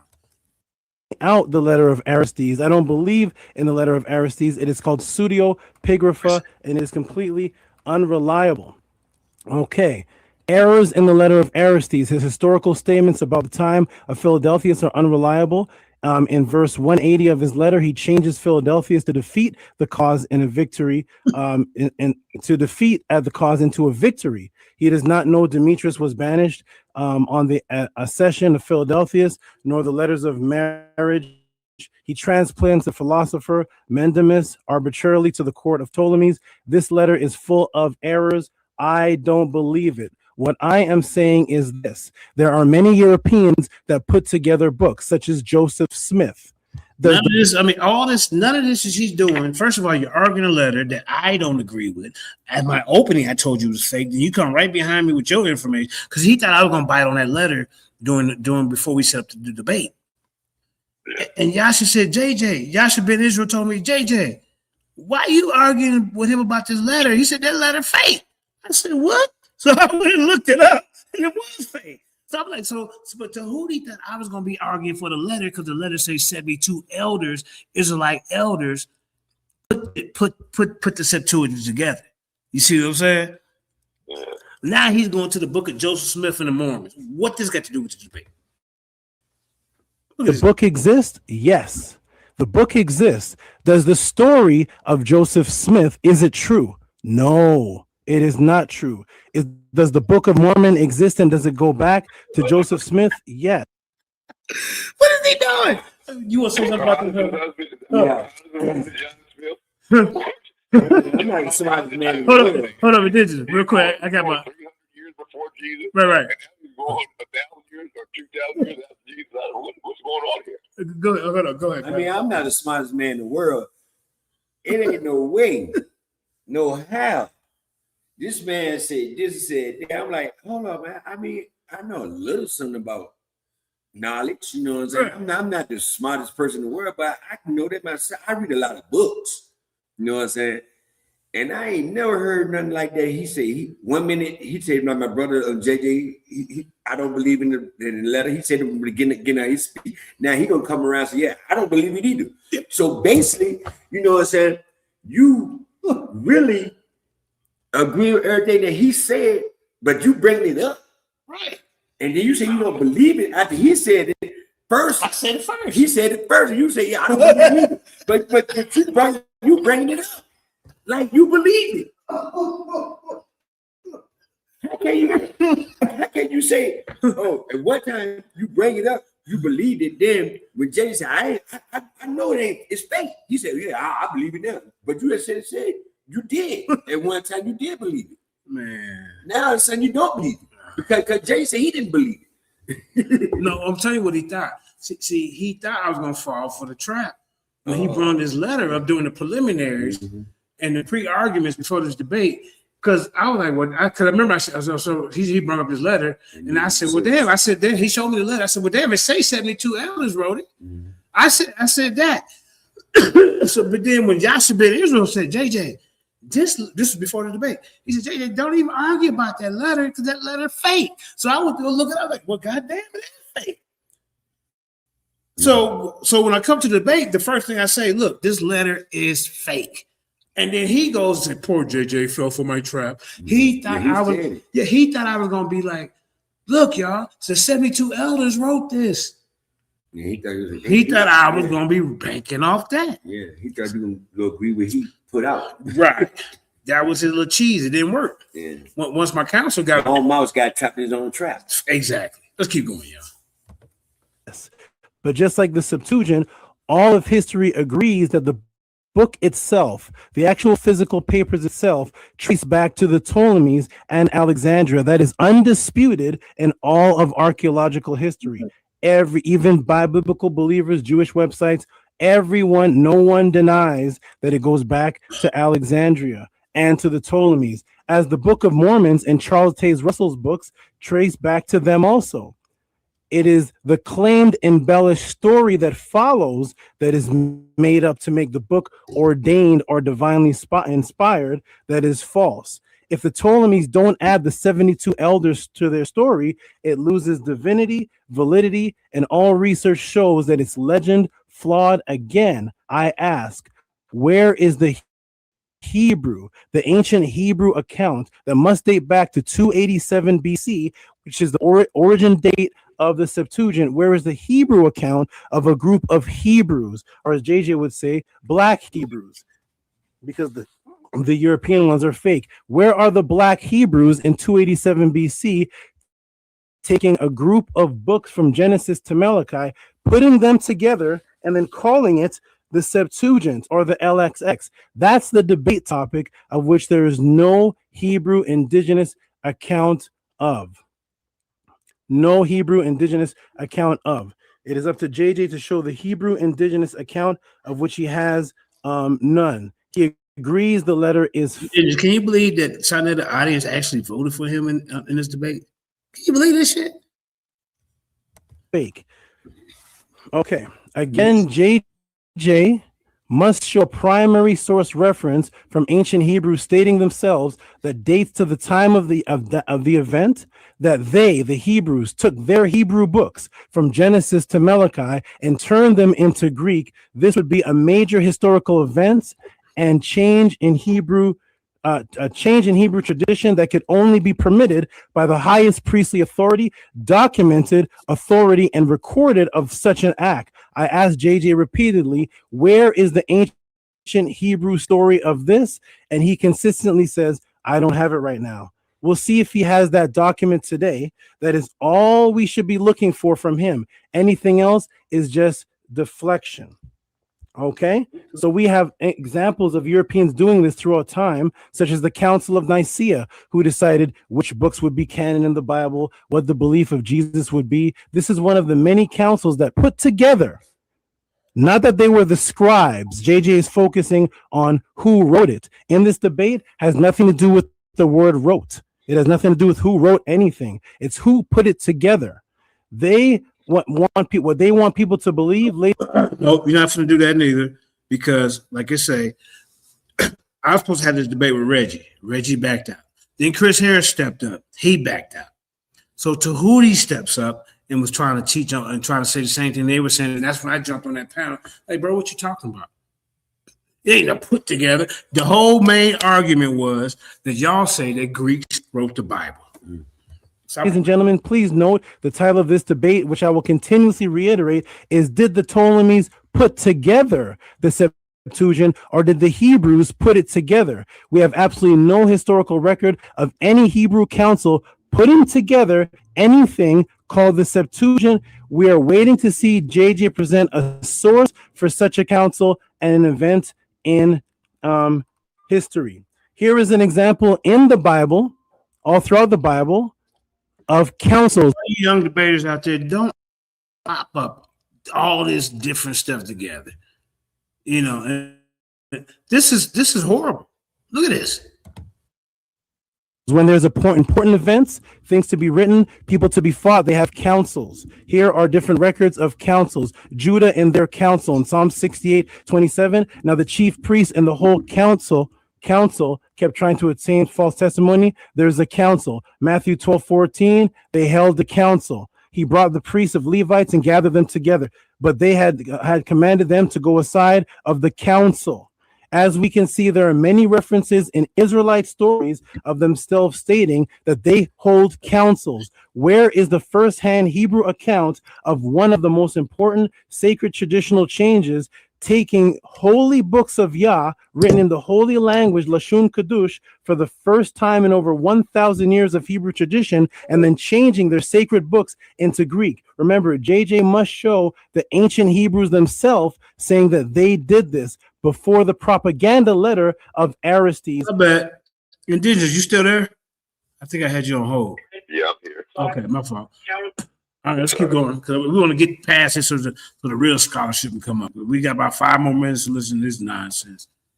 Which caused the people to believe the Greek narrative. So we know for a fact that the letter, the Septuagint came from the Alexandrian Council and the Ptolemies. Who actually wrote it, the name of the scribe, we don't know, but we do know that it was put together by that council. That is undeniable fact in all historical references. That's undeniable fact, but there was no council, Ptolemy Council, 232 BCE. It wasn't. Okay, now we see the oldest Hebrew inscriptions. He claimed to be, so they were looking up the oldest Hebrew inscriptions, and the oldest Hebrew inscriptions go back to 10th century BC. The oldest Hebrew inscriptions. What does this mean? There is no ancient book of Jeremiah. There is no ancient book of Exodus that any group of Hebrews could have translated. There is no ancient book of Deuteronomy that goes back to the time of Moses of 1400 years. He's basically saying that they wrote it. You hear that? Because he said there's no old books or so on that they could translate this over to the Greek. So basically, without saying it, you're saying that the Greeks wrote this Bible. This is what you're saying. Ago, none of these things exist. Yeah. None of these things exist. And according to JJ. Oh, yeah. All right, let's keep going. We're going to hurry get past this so you can get to the real scholarship. It says they copied these ancient books. They copied them. Where did they copy them from when they did not exist? The Bible, the Septuagint, is made up. It is not an archaeological find that goes back to the time of any of the so-called prophets. JJ said it was called the Tanakh. Okay, the Tanakh. Tanakh is a made-up European Hebrew word that is in actuality an acronym. It is not any kind of ancient word, nor was it an ancient book. The Tanakh, the Apollo Codex, is a medieval manuscript of the Hebrew Bible Tanakh, associated with Rabbi Aaron ben Asher, Masoretic scholars who wrote it in the early 10th century. Make note, CE stands for Christian era. The Tanakh and the Masoretic text come from after the Christian era. Christian era. Thus, there's no way the Tanakh was used or ever existed. 3 minutes. Thank you. Or ever existed in 287 BC to translate into any kind of Greek book, because there is no ancient books that existed that date back to Ezekiel. There is no ancient books that date back to Noah. There are no ancient books. These books that they're talking about that compose the Bible are all new, and that's why they can't find any of the books in any ancient script. This is the script that JJ has to show. This is what they call Proto-Hebrew, which is another made-up term by the European. It's really Canaanites. See that? I'm going to show it too. Watch, y'all. Language. And here's what it looks like. Yeah, I got it. JJ would have to show the book of Jeremiah, the book of Exodus, the book of Ezekiel in this language, not in the Strong's Concordance, modern day Hebrew.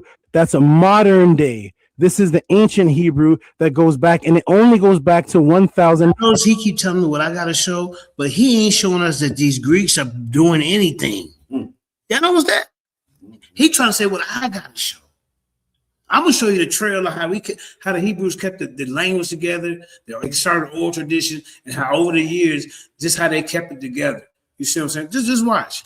1200 BC to the time of the Canaanites. So if JJ is saying that there was some ancient Hebrew Bible and the ancient Hebrews of 287 BC took it and made it Greek, where did they get it from? Where is the ancient text that we can go back and look? The oldest time you even see words like Jerusalem in Hebrew, right, is in this museum right over here, right? The Israel Museum. And this is only 100 BC. What JJ doesn't know, unfortunately for JJ, not only was the story of the Hebrews putting together a Septuagint, a non-historical embellishment. 1 minute left. Just say something. Let's hurry up, get him out the way here. A story by the Greeks, but the very word Hebrew was put together by the Greeks with the H. The Hebrew language that they use is modern. It came after the Greeks.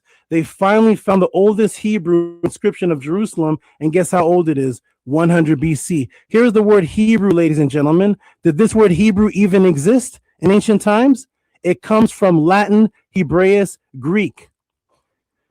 And the Aramic is the word Eber. It doesn't have an H. It's not Hebrew. There is no ancient people in any ancient times going back to 1400 BC or 1800 BC, the time of Abraham, writing down that they were ever called Hebrews that had any type of ancient books. So what we know and what we've established so far in my last minute of this section is that, yes, we all agree that the Septuagint comes from the Alexandrian Council and the Ptolemies. That is an undeniable historical, tangible fact. How it was, who put it, who translated it, we don't know because we don't have any books to show they were even translated. But we know that the order and how it was put together was by the Ptolemies because it doesn't trace back to any other. Got it on I get my mic on mute. Culture other than the Ptolemies. So we will wait for JJ7000 to show us full ancient books of the Bible and to show us the Hebrews themselves in 287 BC saying that they're the ones that took all of these ancient books and turned it into Greek. I will sit and wait and see if JJ actually ever shows that. I do not believe in the letter of Aristeas. Okay. Peace. All right. Yeah, well, let's recap this a little bit. You want to say something? Go ahead, Simon. So this is probably your student. Well, he wasn't my student. No, he was like one of the debaters. I helped get his name out there. Okay. I didn't teach him nothing. All right, so yeah. Let's straighten that out. Yeah. Okay, but he the one, but you took him up under your wing. Yeah, I took him under my wing. He wasn't paying attention to how. So he go about what he learned before he got with you. Yeah, he going about more stuff. So what he learned and on his own, he trying to challenge you. Like it's like an elephant challenge a mouse. You know that elephants are scared of mouses. The biggest animal in the planet is scared of mouse. That's how I look at it. You know that. So I'm like, bro, you can't. If this man take you on his wing, then now, son, you go, which is. That's why teaching never show a student everything. Because if a teacher shows a student everything, this is the reason why the student think he's better than the master. Because the master taught you. So by the master teaching you, you think, oh, I'm better than him, or I know more than him. No, bro. You wouldn't know nothing if it wasn't for the master. When it comes to these debates. Right. Go ahead, Indigenous. Yeah, this is easy work. JJ did a good job. You know what I'm saying? We ain't heard JJ yet, but you know what I'm saying? We about to hear JJ go in. But like I said earlier, I mean, this is childish. Because how can you translate something if something doesn't already exist, brother? If I say the Greeks translated the hieroglyphs, how can you translate something that don't exist? True. If those hieroglyphs didn't exist, you couldn't translate it. True. If that book didn't exist, how are you translating it? Greek. And what is the need to translate it into Greek? Because you couldn't speak the language. Right. If you could speak the language so well, why would you need a translator? Right. Right. Mm-hmm. It's easy work. I already know it is. Let's get to me. All right. All right, go on mute, Brother Tehuti. Yes. All right. Brother JJ, Yeah, I'm ready. you are up now, my brother. You got 3 minutes in this round to rebuttal him before you go into your time. You got 3 minutes, brother. Let's get it. Now, everybody, Ready? if y'all, You ready? Yeah, I'm ready. Time starts. Now, see, like I said, Tehuti is full of magic and spells and all that. Because let me tell you something. As soon as he opened up and he played that video, he said this was his source, the letter of Aristes. This is his source. Outside of that, you have no proof at all that the Greeks wrote anything. You didn't put me in a trick bag because I don't believe in the source. I told you it was pseudo. Now let's get back to what the Septuagint is, bro. Let's get back to that. And like I say, Tehuti, I need you to show me Greek scholars, Greek scribes, writing the Septuagint and the Bible without any Hebrew help. Because all you did was some goddamn conjecture. That's all you did. That was your argument. That's your source. Everybody remember, when he said that's his source, he said it. A fake letter. Now let's get to the information, man. Let's get to this, bro. Because I ain't finna play with you. Now, the first 5 books is just the beginning of the story. Let's talk about the other 34 books. Hold on, I don't want to get to that. Hold up. The Septuagint was also not something that the ancient world would have existed in print between 2 covers. So we have to guard against inaccuracies and thinking about the Septuagint as some kind of singular entity, Tehuti. So once again, the Septuagint was not a single or unified translation. It was not completed by one group or a committee, Tehuti. You said they did it. I'm going to have more proof where the Israelites kept the language intact, and that's where they got the information from. You're going to have to prove to me, where did these Greeks get this information? How can we compare the Septuagint to the Dead Sea Scrolls and the majority of it match up? If the majority of it match up, Tehuti, then how the hell did the Greeks know about this? That's what you gotta be. Everybody gotta listen to, because Tehuti full of tricks. And then he want to talk about. Look, let me show you my screen real quick. Let me show you my screen. Hold up, Sarnetta. Let me share my screen. Let me share my screen, bro. Hold up. Stop the time for a second, sir. Let me share my screen. Hold up. All right. Right here. Go ahead, sir. Now, see, this right here, see, it's Biblical Archaeology Review, 4/3 September, October 1978. An alphabet from the remember he said I had to show the Proto-Canaanite? Watch this, y'all. days of Judges. At the site called Isbet Sartah, now believed by some scholars to be the biblical Ebenezer, and recent excavation by Tel Aviv and Bar Ilan universities have undiscovered a small clay potsherd unrelated to the biblical story, which, however, the most important single find of the excavation, the shard contains the longest Proto-Canaanite inscription ever discovered. You see what I'm saying? This right here, this information right here. Let me read you this. Bro. It says, where did the Hebrew language come from? The earliest evidence we have for ancient Israelite language actually come from the archaeological record. Yeah, okay, all right, we're going to go right into your 15 minutes. Go ahead, Jay. This comes from an archaeological record, the Isbet Sartah inscription. It dates back as early as the 12th century BCE, Tehuti. At the bottom of the inscription is a Proto-Canaanite alphabet. Although technically written in Canaanite language, scholars say this is the missing link between Canaanite and Hebrew. The Isbet Sartah demonstrates the letter order that we should see in the Hebrew alphabet and later the Greek alphabet. Scholars call the inscription like this Abecedary. That's spelled Abecedary. You see what I'm saying? So I mean, we got. Let me show you what else we got, man. Let me show you what. I mean, we got all kind of information. This guy want to sit up there and play games like we just ain't got nothing. Come on, man. You ain't showed not one Greek scholar, one Greek script, nothing. You can't give a name, and you're going off a fake ass letter. So I'm gonna bust your head right now.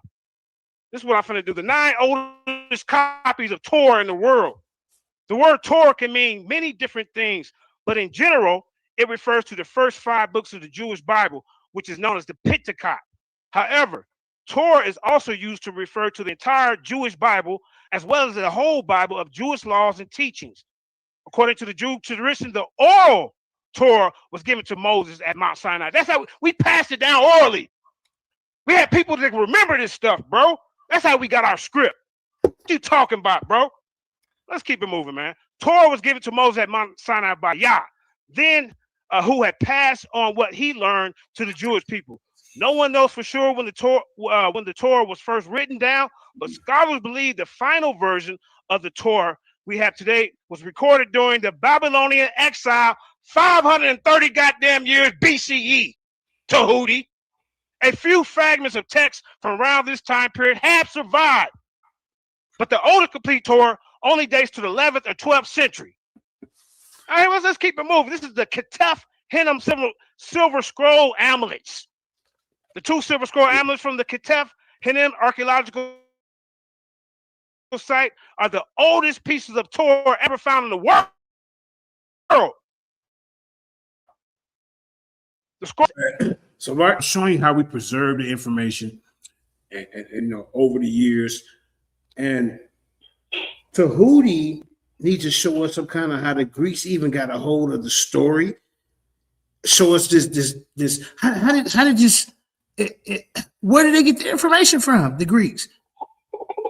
Where did they get it from? The Israelites preserved the information and passed it down, whether orally or wrote it down in different scrolls or hid it in Dead Sea Scroll caves. This is where the information came from. You gonna say something, Digits, before I keep going? Yeah, JJ, you just, you answering the question. I know it's rhetorical. Yeah. You're being rhetorical because you're asking where did it come from? Well, it had to come from the book that they're translating from. Right. I mean, it's as simple as that. You are translating from something. Mm-hmm. The source is the Torah. Okay? And then they tell you that it was given orally. Now, when we say about 1200 BCE, that's around the time that I put Moses. Right. Okay? The reason why I do this is because I put Joseph at the Hyksos. Mm. Okay? And then we know that that's 400 years before Moses. Mm. Okay? It says in the book. I'm sorry. We know that Abraham is 400 years before Joseph. Before Moses. We know Abraham is 400 years because it says that Abraham, went by the Spirit. He believed by the faith, not the law, which came 430 years later. Mm-hmm. That's what it says in Scripture. So Moses comes 430 years after Abraham. All right? Who all the promises were given to first. It wasn't Moses. It was through Abraham. Abraham was the first Hebrew. Right. Okay? So we got to go back a little further, 400 years before Moses, and give Abraham that credit of being the Hebrew, going into Canaan and setting up first. Right. See?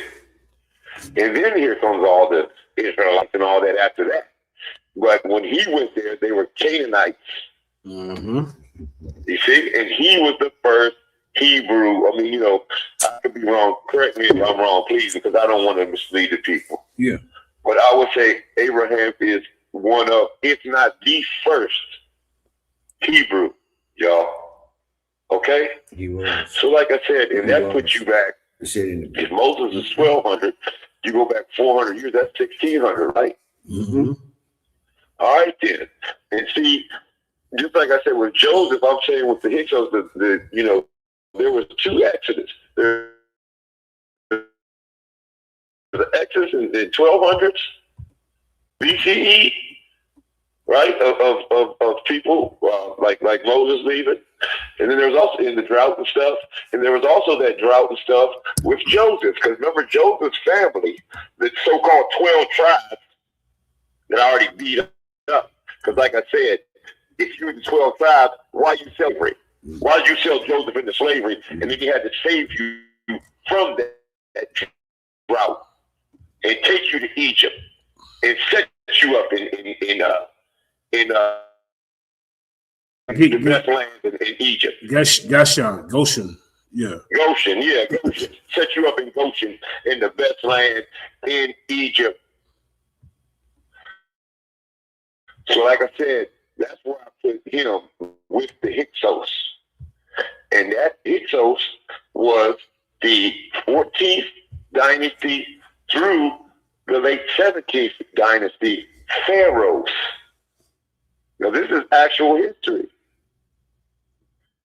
Okay, and then here comes Komos coming in as the pharaoh.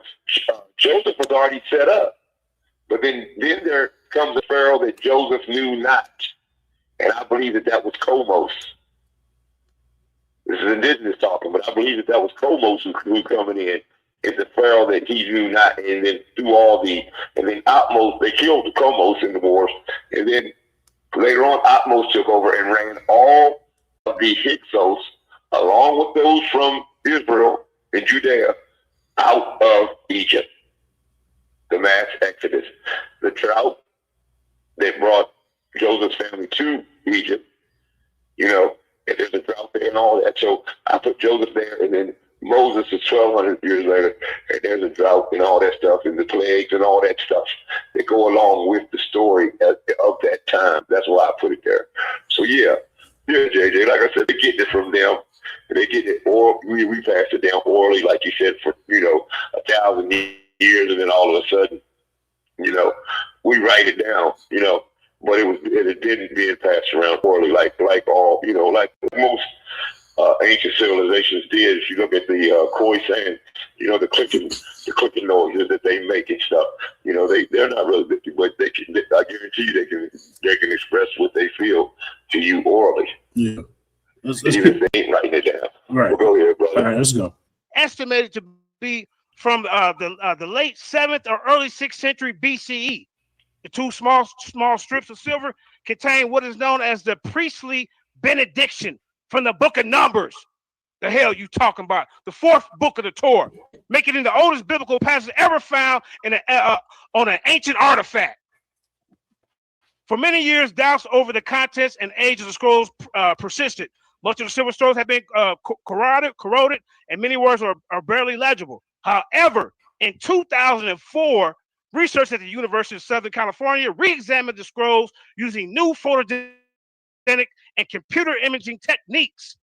They were able to fully read the text and determine that the silver scrolls were from the time period just before the destruction of the Jerusalem temple, 586 BC, Tehuti. Let's keep it moving. See, he ain't brought no, and here go the source. All Tehuti bringing up something that he made up. Where's your sources? This was written in the late 7th or early 6th BCE. The location is Ketef Hinnon. The archaeological site is in Jerusalem. And let's keep it moving because my time is running out. Then we got the Dead Sea Scrolls. They're some of the most important and well-known biblical artifacts ever discovered. Most of the Dead Sea Scrolls were written between the 2nd century BCE, the 2nd century CE, and had remained buried in the Judean desert for thousands of years. So we protected our scripts. We hid them because we know the Romans and the Greeks. The Romans, they were trying to get rid of our scripts, bro. This shit was preserved. Just because it wasn't found at the time, that don't mean we didn't have it, because they steady digging it up. Let's keep it moving. Now, it's a massive search for more of the scrolls in nearby caves. These are scrolls that they find in everybody. I don't know what the hell Tehuti talking about. Where's the Greek scrolls? Where's the Greeks out here that's talking about they translated this Bible? Hell, if they did it by themselves, what the hell they need us for? Because in your fake letter, it said they commissioned 72 goddamn Israelites. Hey, go! Yeah, he said exactly what I just said. Yeah. That's what I said just a little bit ago. What would they need us to translate it for? Right. Hey, this debate already over, y'all. Let's keep going. Let's keep it moving, man. I mean, come on, this dude, like I said, man, hold up. This is the Dead Sea Scrolls. All right. Now, thousands of scroll fragments amounted over 900 manuscripts. We got manuscripts everywhere. Were uncovered at the numerous sites across the Judean desert and are collectively known as the Dead Sea Scrolls. The Dead Sea Scrolls are divided into two main categories, biblical and non-biblical. The biblical contents of the Dead Sea Scrolls contain every book of the Torah. And the whole Hebrew Bible except the book of Esther. Man, sit down somewhere with that fake information you putting out here. Let's keep it moving. Here goes the source for that. Year written 2nd century BCE. Location alleged Fayan, Egypt. Context, the Decalogue, the 10 Commandments, and the part of the Shema prayer of the Torah. Let's see what else we got. Oh my goodness, we got more. The En-Gedi scroll, Tehuti. We got scrolls falling at the yin yang, and you talking about where it at. Like I told you, bro, we passed this oral information down, and when it was time to write it down, the right people, the qualified people was there to do it. Now, the En-Gedi scroll was discovered all the way back in 1970, but not much was known about its contents because how damaged it was. The scroll looked like a lump of charcoal for nearly 50 years. Researchers have wondered what was written in the En-Gedi scroll, and they finally got their answer in 2016. A team of computer scientists from the University of Kentucky. So I'm bringing a team of scientists. What the Tehuti bringing? Nothing. All he brings that damn snake and spider. Use specialized X-ray imaging, Tehuti, to reveal the writing inside the scroll without unwrapping it. Here go. Look, see, I'm bringing the source.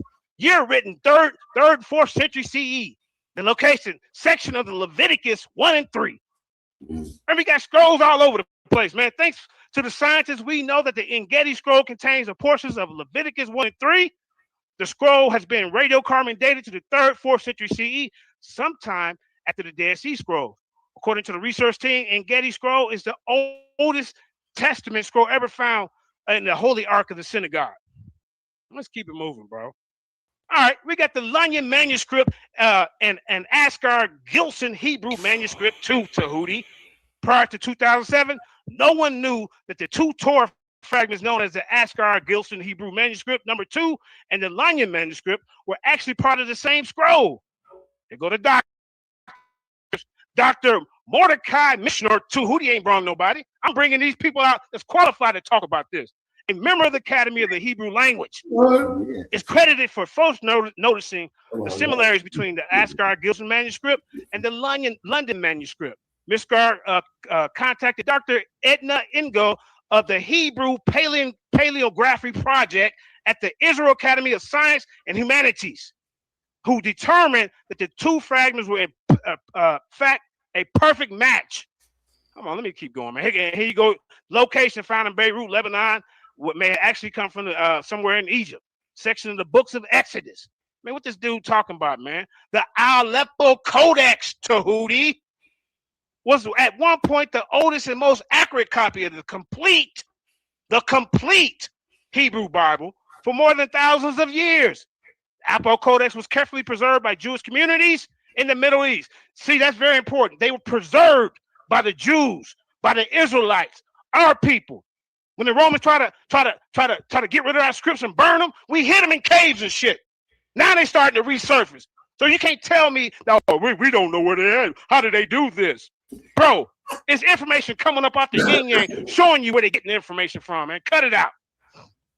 Now, the Aleppo Codex was at one of the oldest, most accurate copy of the Bible. Okay, and like I said, was carefully preserved by Jewish communities. So when is you gonna show us some information where these goddamn Greeks is preserving anything? Because like I said, in your fake letter that you use, they asked the Israelites for help. Now you're gonna have to prove outside of your letter that Greeks did this, and you can't. You can't. Let's keep it moving, bro. Initially, everyone thought that the Aleppo Codex has been completely destroyed, but parts of it were secretly rescued.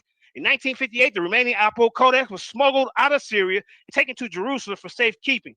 Today, only about 295 pages of the Aleppo Codex have survived, including nearly all the Torah, the Pentateuch. Over the years, and a few missing pages have turned up, and many efforts have been made to find the rest of the Aleppo Codex.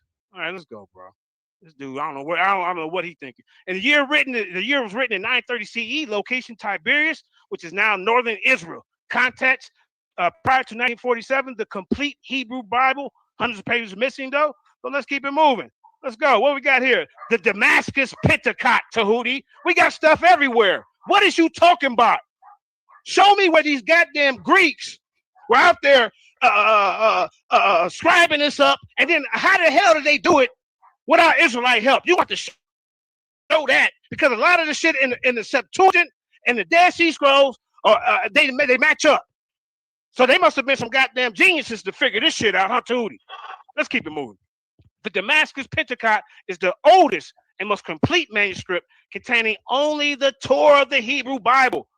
While the manuscripts contain most of the Torah, the beginning is missing parts of Genesis, and it starts at Genesis 9:26. Exodus 18:1 and 23 is also missing. The Damascus Pentecost was written around 1000 CE, includes full vocalizations, enunciations, and Masoretic enunciations. Untociation. I can't pronounce that, but let's keep it moving. That was written in at the Jewish National and University Library of Israel. The manuscript was named after the Jewish community of Damascus. See, the Jews is finding this, who owned the Pentecost until 1915. What else we got here, Tehuti? The Leningrad Codex. We got stuff everywhere. This is showing y'all as I go through this, the preservation of the word and how it's passed down. And in my next round, I'm going to even take you back further than that, of how we preserved our word and pass it down orally, and only certain ones learn this information to pass it down. What the hell Tehuti talking about? Where is these Greeks?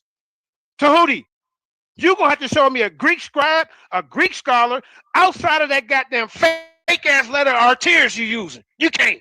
Now, while the Alpo Codex is older and was used to make corrections to the Leningrad Codex, because parts of the Alpo Codex have been missing today, the Leningrad Codex is officially the oldest complete Hebrew Bible in existence. The Leningrad Codex contains 39 books of the Hebrew Bible, including the Torah. This Hebrew Bible was written in 109 CE, which is also known because the date was written on the manuscript. Now, the Leningrad Codex was also written in Cairo, Egypt. A lot of this is coming up out of Kemet. So you can believe Kemet on one hand, but then when the information that they reflect on the Hebrews, now you don't believe it. This is one biased guy, bro. Come on, man, get your act together. Let's keep it moving, man. The University. 3 minutes, JJ, 3 minutes. Thank you. The University of Bologna Torah Scroll, Tehuti. And like I said, when I get done with this, I'm going to take you back. I'm going to show you how we preserve the language. I'm going to show you how the oral tradition, this is how these people got this information. How the hell the Greeks get it, Tehuti? Can you tell us that? How the hell did the Greeks get it, Tehuti? I want you to show me Greek scholars. This is pretty much over, y'all. Let's just be honest. It's pretty much over. I mean, bro, but we continue. Greek scribes who didn't need no help from no Israelite to put the book together. And when they did that, how did they miraculously match it up with the Dead Sea Scrolls? Man, come on, man, this debate over. In 2013, a Torah scroll from the University of Bologna in Italy made international news as it was deemed to be the world's oldest Torah. This is technically true, as it is the oldest complete Torah scroll. Professor, so I bring in Professor Tehuti, just bringing something that got. This is by Tehuti at the bottom. Bring your goddamn reference. Don't get. I told you. Look, I'm bringing source. He bring his. This is by Tehuti, so he let you know he making it up, just so he by Tehuti. You ain't no source. Come on, man. Bringing it by Tehuti, that damn dead spider, that damn serpent. That's why that snake bit him in the ass 3 weeks later after this damn debate.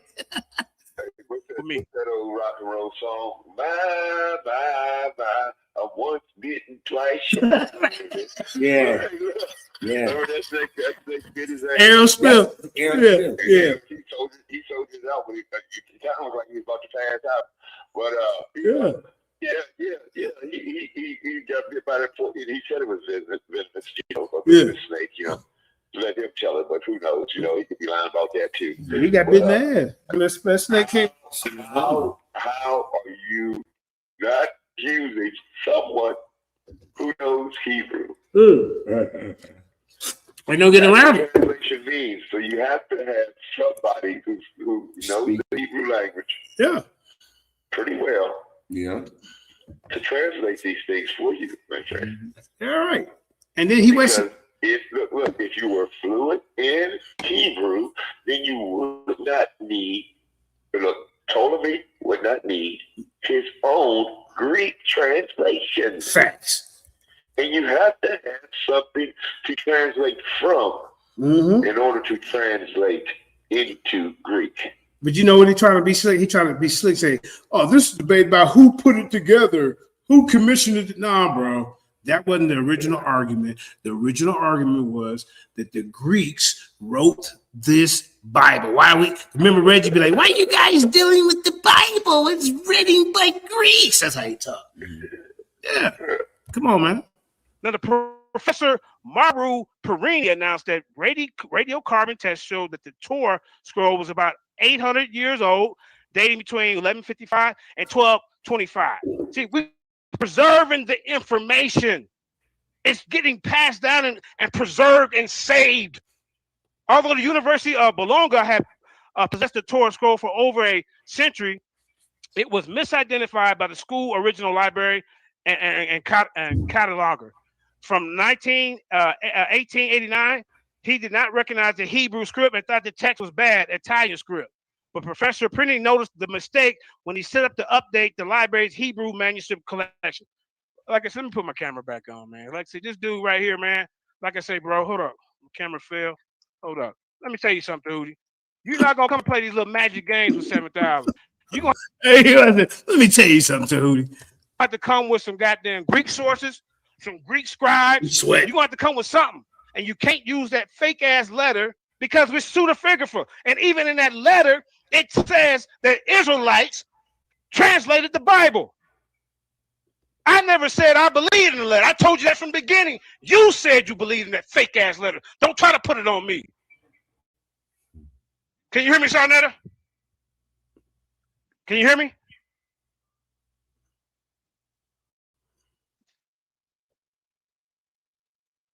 I think he was on the phone.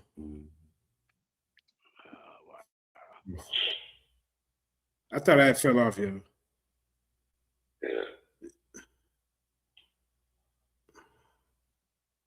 Can you hear me?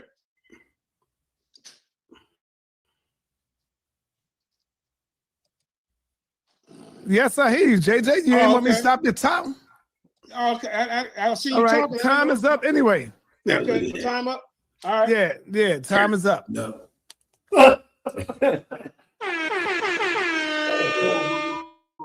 All right, brother Tehuti, your 3 minutes is now up. You got 3 minutes to rebuttal the brother, and then you'll get into your 15-minute round. When you hear this sound, that's when your 15-minute round begins. You hear me? Unmute yourself. Thank you. Yes, I hear you great, brother. All right, brother. Your 3 minutes begin when you're ready. Okay, let me do a screen share. Ladies and gentlemen, again, poor JJ, again, let's just go ahead. I actually screen captured everything that he put on the screen. So this is the rebuttal to just what he put on the screen. So remember, this topic is who put the Septuagint together. No, so the that's not the topic, Tehuti. Stop trying to trick the audience. Your main premise and argument was that they wrote the Bible, the Greeks. And you still ain't showed us it. He still ain't going to show us any Greeks doing anything. Look at it. It is 287 BC. It is the only known full books of the Bible. Poor JJ did not show any ancient full books of the Bible that predated this. Let's go through one by one everything that JJ showed. I screenshotted it. He said, how did the Dead Sea Scrolls and the Septuagint match? Because the Septuagint was first, and then people who believed in it after rewrote it. The Dead Sea Scrolls were not written by any prophets. The Dead Sea Scrolls are 100 BC to 100 AD, and most of the Dead Sea Scrolls are not even biblical books. Just like the Bibles today. The Bibles today match the Bibles of the past because people today believe in what was in the past. But what's the origin? He asked, how did the Ptolemies match up with the Dead Sea Scrolls? The issue is JJ is that he's horrible with dates and he's not addressing the subject matter. How did the Ptolemies match up with the Dead Sea Scrolls? The Ptolemies were 287 BC. Ladies and gentlemen, dates are very important. 287 BC. What he showed here, I screen shared it. Now remember, I showed the oldest writing at 536 BCE. Remember, I showed y'all that. 2nd century BC in Fayum, Egypt. JJ has never shown any biblical books. He's not showing any ancient full biblical books in any ancient language of the time. Below is modern Hebrew. Here's what JJ showed. The section, the oldest copies of the Torah. Remember, ladies and gentlemen, the Torah is supposed to have been written by Moses. Look up the date of Moses. Supposedly, he was 1400 BC. Look at the date of this writing. First of all, look at the language. This is modern Hebrew. Look at the date. 539. 539. Yes, sir. 539. BCE. 539 is almost 1,000 years after Moses. So this could not have been written by Moses. This could not have been what the Was the Ptolemy out at 539 BCE? No. He already killed it. Alexandria wasn't said to be created until, like, the year that Alexander died. Alexander reigned for 4 years, family. From 326 BCE to 332 BCE. Right. That's when they said that they created Alexandria. Okay. So yeah, 332 BCE when Alexander died. 539. Look, and then Ptolemy took over. Right. Because Alexander was the king. That's how, I ain't gonna get into that. But that's how I beat Garfield them up, And I told Garfield that the Greeks ruled Egypt. Egypt ruled Greece at one time. He was like, "What? You're lying." I said, during Alexander, when Alexander took over, he was, the ruler of Greece. He comes down, takes over Egypt. Egypt ruling Greece. Yeah.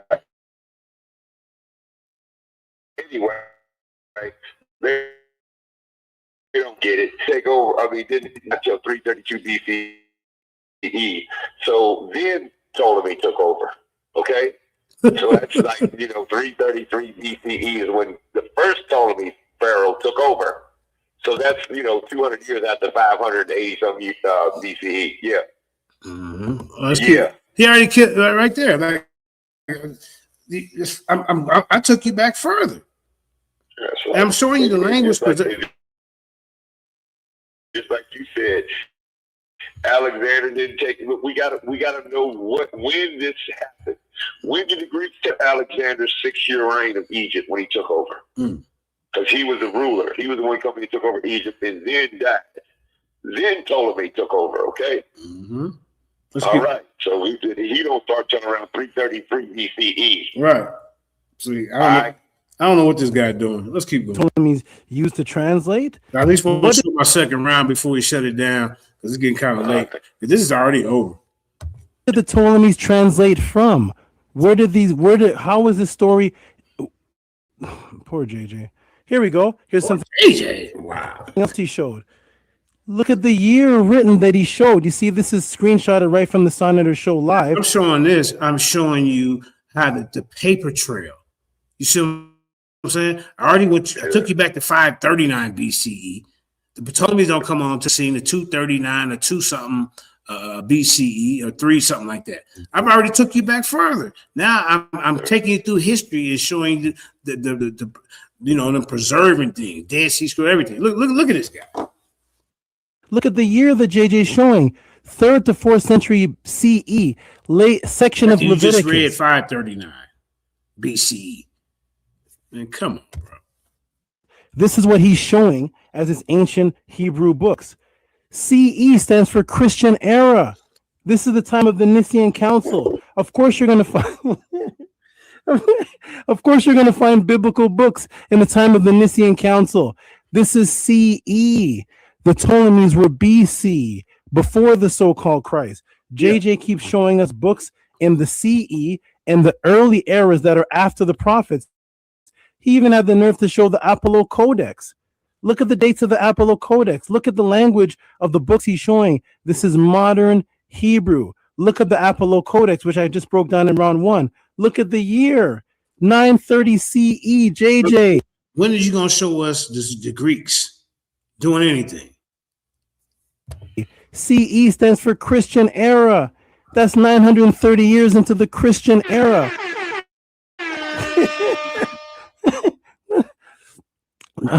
This is crazy. So Moses was writing this in 930 years into the Christian era. Where are the books of ancient times of the Hebrews? Where is the ancient book of Genesis that was converted?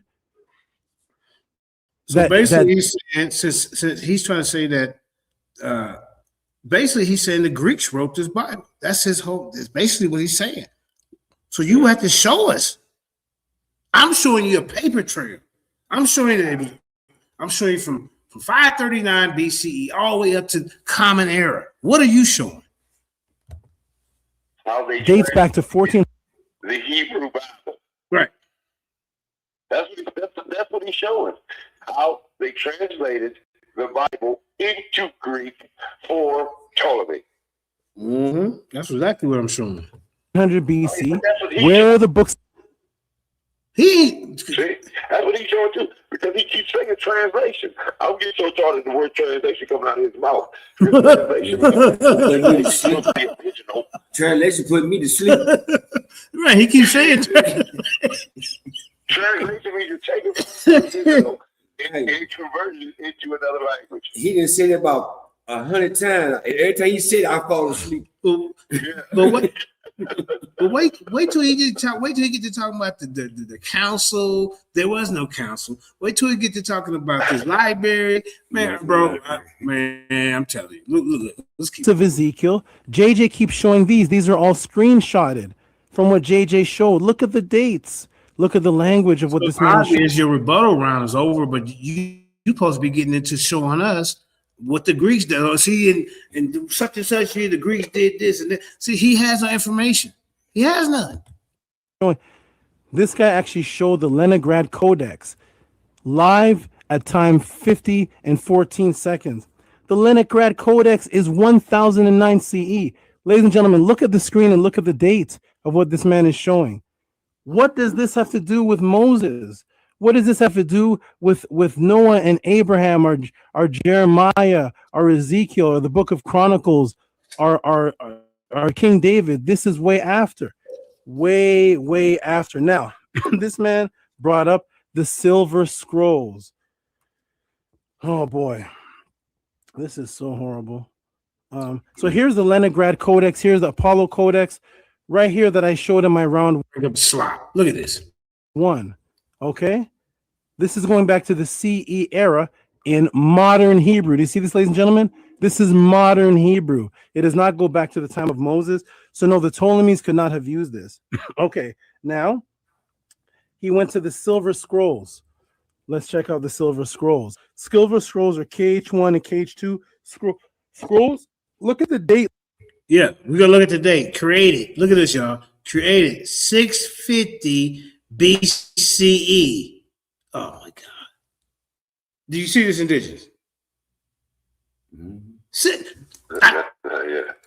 Yeah.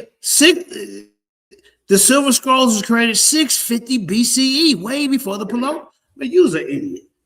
Way before Ptolemy. Right. What is he? Oh, man. See, he knows something. Element of the story. Right.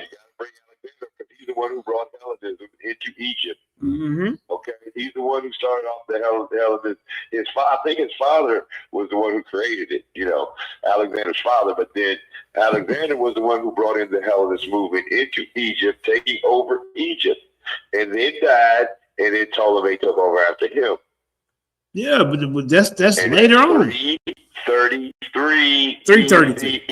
300 years later. 600. Way before 300 years. Yeah, 650 years before. He killed himself right here. That's right. This guy, come on, bro. 650 BCE. I had said 530 something. This goes back even further. What the hell's wrong with this dude? Silver Scrolls, which are supposed to be the ancient books quotes of Deuteronomy. Look at the dates. This is where the Hebrews fall, man. 650 BC, JJ. Where was Moses in 650 BC? Look at the language this is written in. I'm going to blow it up. This is not in the... We ain't talking about Moses. We talking about the... Now he want to throw Moses in there. Yeah, but he was dead. He was dead. He said, this is 600 BCE. Where's Moses? Right. He been dead for like, 500 to 700 years. Yeah. Right. I mean, what? Why he say Isaac? Abraham. Abraham. Where's Adam? I Brother. think it was Thutmose III who was the pharaoh. Where they had the plagues and the drought and all that stuff, and in the Exodus. I think it was Thutmose III. So that's why I put Moses right there. Yeah. And that's about 1200, 1300, 1100 BCE. Okay. Mm-hmm. And then you can look up Thutmose III and see if he didn't exist, because he did. Mm-hmm. And see if there wasn't a drought, see if there wasn't plague, see if those things wasn't going on like the story of Moses. Mm-hmm. See, Killer Preacher, I told you this dude ain't on my level. He done went over there and lied to y'all. Tell me he ain't ever lost. Bro, you just by watching this alone, you killing yourself. How you gonna say 650 BCE? The Ptolemy wasn't even around yet. I'm showing you how the Israelites the Hebrews kept their language intact, and of course you're going to revise and read. The language is going to change over. It's going to change over the year, whether it's modern Hebrew or proto Hebrew, but it's there. We need to see the Greek stuff. Hebrew of what JJ showed earlier. This is not in that Hebrew. This is not even the full book of Deuteronomy. This is not the book of Exodus. He's showing little clips of things. What's the translation of this? Where does it show this is? What book in the Bible is this? As you can see, this is Canaanite language. Where are the Hebrew books? Look at the language that this is written in. You will not find one ancient Hebrew book in this language. This is the language that goes back to the time of so-called King. Where did the Greeks get it from? Where? And you keep saying translated, like Indigenous said. Get me sleepy. I hear one more time. I'm gonna start snoring. They got the nerve. They're trying to belittle me and lie. Say I didn't bring you to the table before this debate. This was after he had left the Lions Den. He wanted us to get rid of all the women's in the Lions Den because they wasn't agreeing with him. Mm-hmm. I mean, are you serious, bro? I said, nah, man. What's a Lions Den without lions? Exactly. The hell wrong with you, David? But it only goes translator. Right. Come on, you got to have something. You got to have Hebrew there, speaking the language. It just fluently. It's just that simple. Back 1200 BC. Moses goes back 1400 BC. Where are the ancient books of Moses that the Hebrews got a bad argument? We need to see some Greek stuff, bro. Translated. And remember, the topic of this is, did the Ptolemies put it together? The Bible that we have, the remnants of the Bible that we have today. And now you're trying to change up the premise. No, sir. We're not going to let you do that.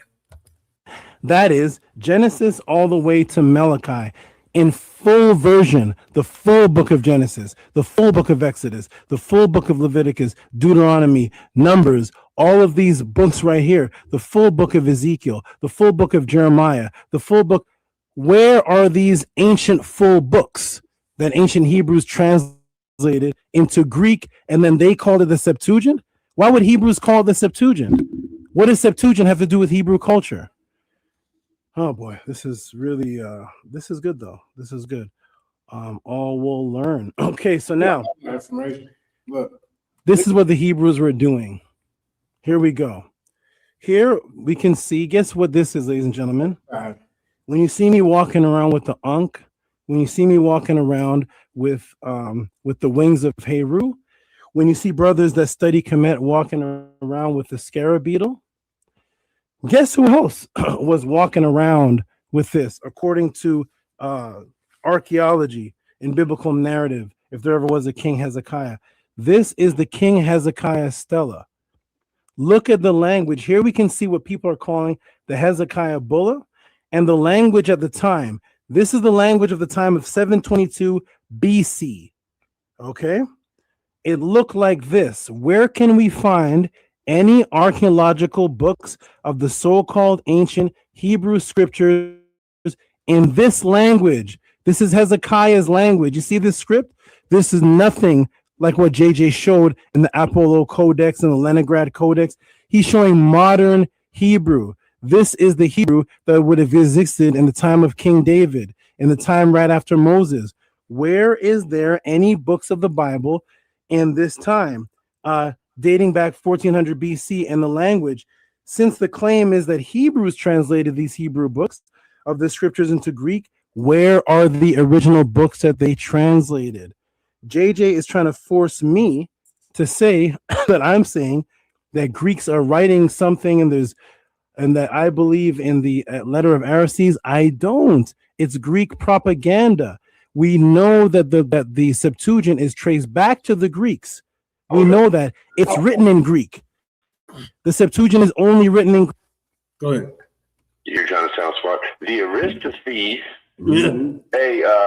a crazy head and snake charmer. Let me call him. What do you call it, Dr. Doolittle? Where is Aristotle on the mountain getting these prophecies, nigga? Huh?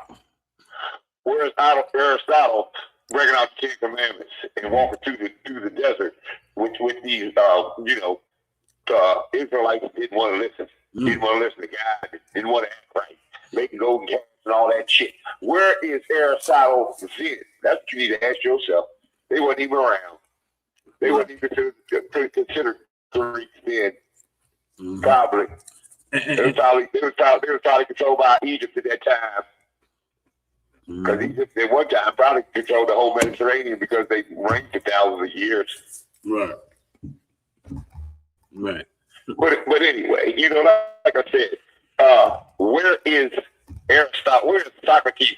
Where is Plato getting the 10 Commandments, nigga? Right. This is horrible. Let's keep going. And then look, I see Reggie. This is the guy I was supposed to debate on this topic. He and I his cheerleading. Yeah, you done killed them, Tehuti. Man, come on, bro. Stop. Greek, ladies and gentlemen, please pull up for me any ancient Septuagint that's not written in Greek. Go.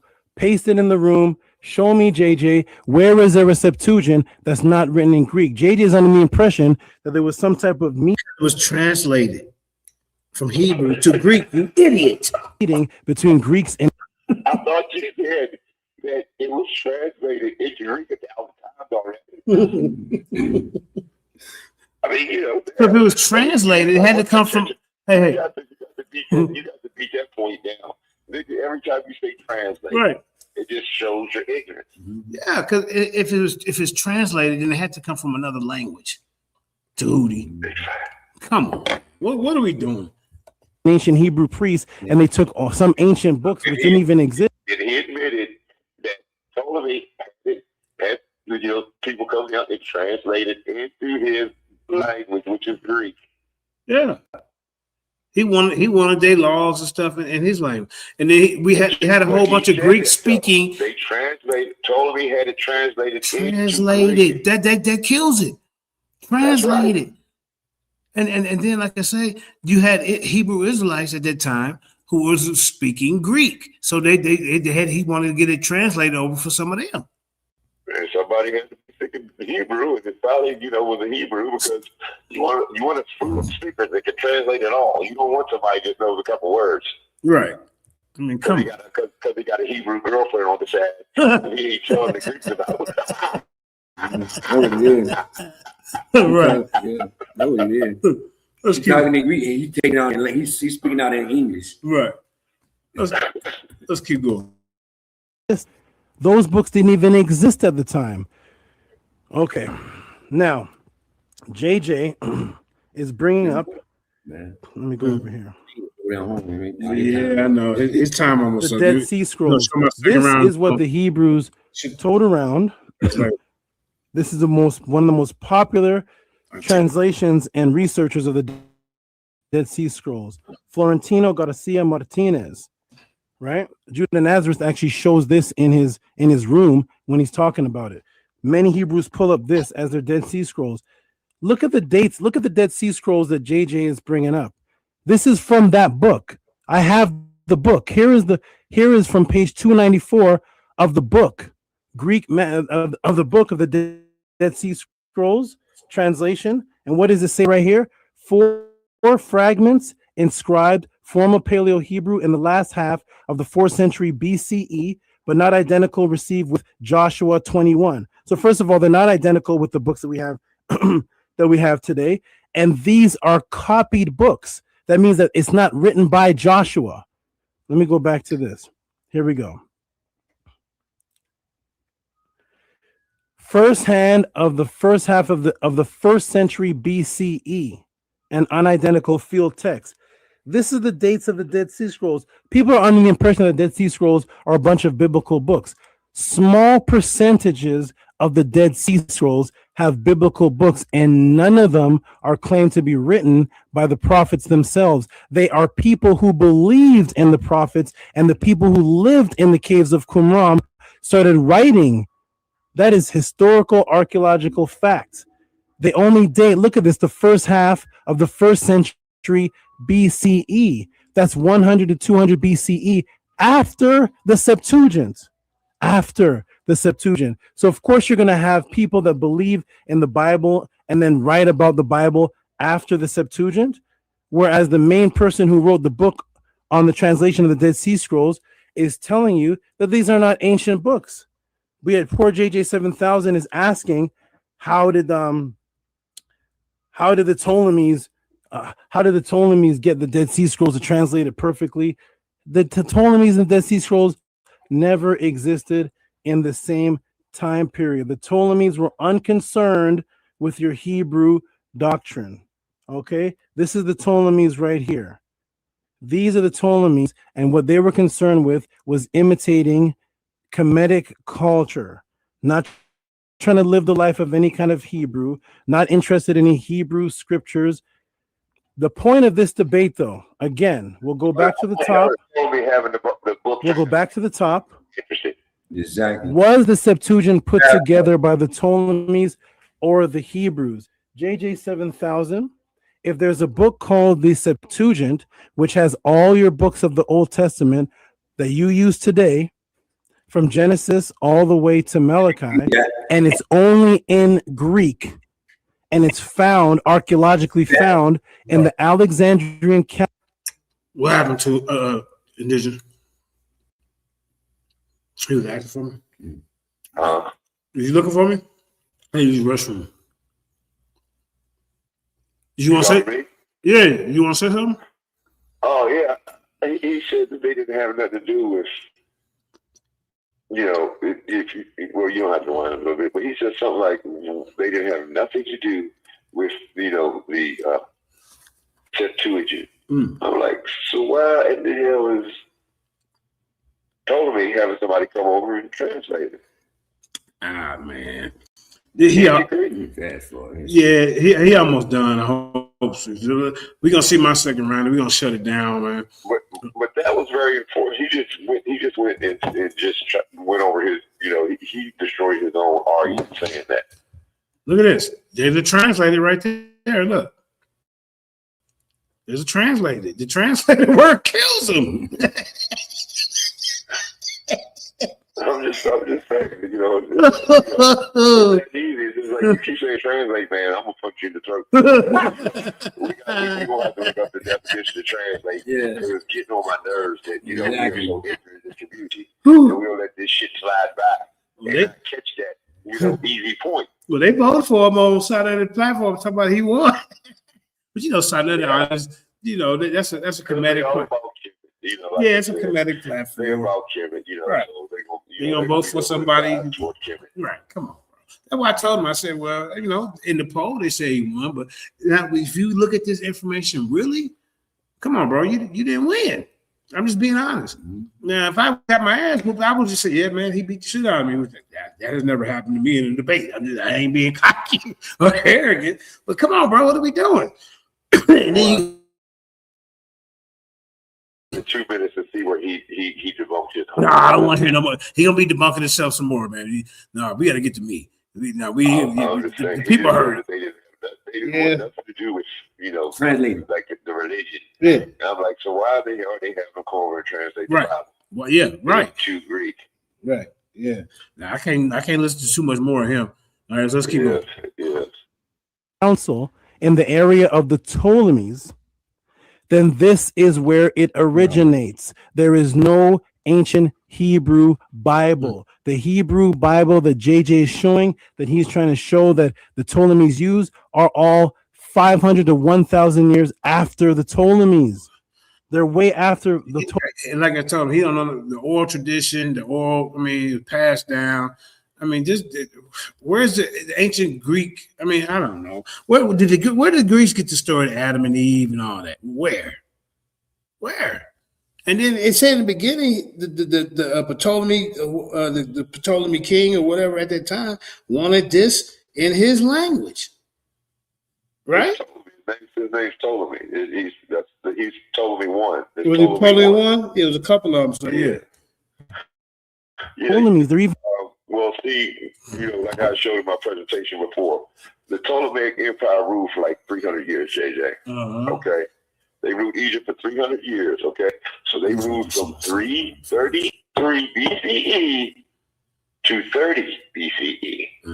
And that's about the time that the last Ptolemaic pharaoh was around. And then, Rome started, becoming the big power. Remember now that the Greeks took their alphabet from the Phoenicians.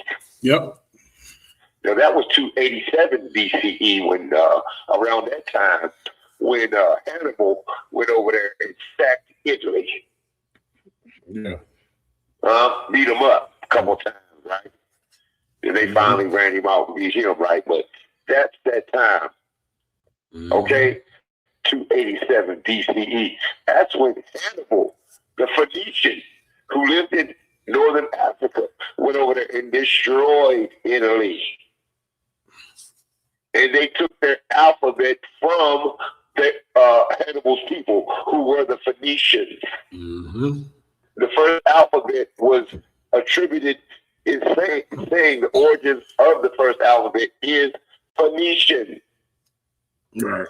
Not unless you want to call hieroglyphs, because that's the precursor, I would say, to the alphabet. Because it's a whole lot harder to carve a fish in a stone than it is to scribble a letter on a piece of paper. Right. It's a whole lot harder, like the Sumerians did, those tablets that they made before the hieroglyphs, right? We can call those alphabets if you want to. But, the A comes from the bull head turned upside down. All of that, we know that is hieroglyphs. Yeah. In the Sumerian writings, right? So, but with the first alphabet, using the A's and all that, like that is the Phoenicians. So the Greeks would even take from them. Yeah. All right, let's keep going, indigenous, because it's getting late. All right, let's keep going. Been in the CE era. So, JJ7000, we are waiting for you to show historical evidence that a group of people that call themselves Hebrews gathered these books from Genesis to Malachi in the year 287 BC. Remember, what JJ has to show has to go back to the date 287 BC because that is the archaeological date of the Septuagint. And then it was named the Septuagint afterwards. He has to show that they translated the sacred text into Greek. All I'm asking for, JJ, which I've asked you from the very beginning, can you please show us ancient Hebrews saying they did this? I don't want to believe you. I don't want to believe commentaries. I want to believe what the ancient people say about themselves. Every debate I seem to have on Sonetter is always me defending what did the ancient people say about themselves? Did they say it? I don't care what people say in 2021 about ancient people. Did the ancient Levitical scribes ever have any written document that stated that they had a council that got together in 287 BC and put together a Greek book and called it the Septuagint? Why would Hebrews call it 70? The Ptolemies called it 70 and 72, the story of the 70 and 72, because of their sacred number 72, which is what started this whole debate, because I was breaking down the sacred number 72 and how the Greeks were using it in their culture and how they put it inside of the Bible in their Septuagint. The Hebrews don't have any sacred number 70 or 72. And the bottom line, JJ, again, is that, let me get back to the screen, is that there is no ancient Hebrew record of them putting together the Septuagint. The only link we have in history, which neither of us believe in, which is very interesting, the only link we have to the Greek Ptolemies in ancient times and the so-called Hebrews getting together and doing this is the Ptolemaic Aristides letter, which both of us is saying is fake. Then let's crumple up that letter, throw it away. We're going to throw that letter away. Now here we are with the Greek. Remember, y'all, he brought that letter to the debate, arguing about the letter that I didn't even read. What the hell's wrong with this guy? You brought it to the debate. You wasted half a whole your first round arguing about a letter that I never said it was real. I never brought it up. As a matter of fact, in my opening, I said it was fake. Man, come on, bro. You lost this debate. Book called the Septuagint. Where did it come from, JJ? It's in Greek. 3 minutes. It's in Greek. It was found in Alexandria under the Ptolemies, but it didn't come from the Ptolemies. Right. Where did the Septuagint come from, JJ, with primary sources from your culture? Show me any writing of your ancient Hebrew culture ever talking about a Septuagint. Ever talking about a Septuagint. So, ladies and gentlemen, I do not believe in the letter of Aristides. I do not believe in the Ptolemaic tales, the legends, which are embellished, which have been proven to be historically inaccurate and pseudepigrapha. All we know, beyond a shadow of a doubt, is that we have a group of Greek books that are from Genesis to the book of Malachi, and they're only in Greek at that time. And they're found in Alexandria under the Ptolemies. Thus, I'm not going to add conjecture and make up a story of where they come from. I can just say where they're found, what language they're in, and leave it as that. If you have another story that is confirmed by your culture of where that particular book came from, then JJ, can you please show your primary source of where it comes from? To this day, all we know is that the way it was organized was put together in that council. Who the people were that did it specifically under the Ptolemies, we don't know. We just know the Ptolemies were over it. The Ptolemies themselves are not going to be writing anything. They're kings. They're kings. They issue out what they want to be done. They're the kings of Egypt. They're not going to be gathering books and doing it themselves. They're going to be putting it together as in they are the authority that decide the order that it goes in, just like the Nicene Council, just like the Hampton Council in between 1604 and... So if they putting together this council, which didn't exist, I'm going to show y'all that. Then who's the people that they use to put it to put it together, Tehuti? I mean, you got to cut this out, man. That spider must have bit you in your brain up there. Y'all know this Velcro spider never moves. Never moves. This is a dead spider, man. 1611 under King James. King James and his men organized, the council organized how we got the Bible today. The Ptolemies, the Europeans continuously organize canon books and then give it to people, and then we start to believe in it. JJ7000, all I'm asking for is please show your ancient... You're going to show, you said that Ptolemies was organized this. Well, can you show us the Greek guys that they used to write this story together? You have yet to do that. References to where the Septuagint... I'm kind of shortening it up and just because I'm trying to speed through this. Yeah, I'm thinking about because I can't take it no more. You feel like I'm me? being serious, man. I mean, we know the law. We know who wrote the law. We know who is giving credence for writing the law. Right. Okay, that's the law of Moses. Okay. Yeah. That's the 5 books. That's the Torah, nigga. Yeah. The 5 books of Moses.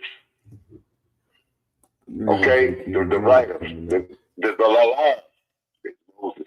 Okay, so we know where it comes from, right? And we know that it was just passed down, and we know that these stories existed way before Ptolemy, right? In 333 BCE, right? And look, so like I said, this shit is rhetorical. This is retarded, and I can't understand how he can even keep on arguing and saying this stupid shit. It comes from the law of Moses, nigga. Translate. You got to translate. That's where they translate it from. The Torah, and that's where they get it from. With your stupid. Anyway. Yeah. Okay. And then you had you gonna say something? No, go ahead. You had the Elohims, and the Yahwehs. These people are also the people who put this together. From Genesis, I don't know how far they went, but it was the Elohims and the Yahwehs. These are the sources, y'all. The sources is the Elohims and the Yahwehs. He don't know that. It came from, please. That's all I ask. Okay. Peace and love, everybody. Remember the subject matter and remember the title. Okay. Peace. Came from Moses. Right. All right. Hey, I'm finna get him. Yeah, I'm You still had like 30 seconds. Well, that's fine. All right, brother. Put your joint on mute. Brother JJ, you got 15 minutes. 3 minutes to rebuttal. And then when you hear this to rebuttal, and then 15 minutes to get into my information. this sound, JJ, that means your 15 minutes will begin. All right. All right, go on mute, Tehuti. All right, brother JJ, let me know when you're ready. I'm ready. Time will start. Go. All right. It's obvious that this brother right here, Tehuti, do not know history. Because you said you talking about the Council of Alexandria. The Council of Alexandria started in 231 AD as a council. Did I hear that? 281 AD. That's the only council that you can find of Alexandria. Look. Bishops and priests that met at Alexandria, Egypt, called by Bishop Demetrius for the purpose of declaring or origin of Alexandria. You see what I'm saying? Unworthy of the office and to be a teacher. So what I'm saying, you're going to have to prove to me about this Council of Alexandria. Because it started in you don't know history. It started in 231 AD, Tehuti. What council is you talking about? And like I said, everybody, Tehuti wants to put all the burden of proof on me. I didn't show you scripts of the language. I show you how they preserved it.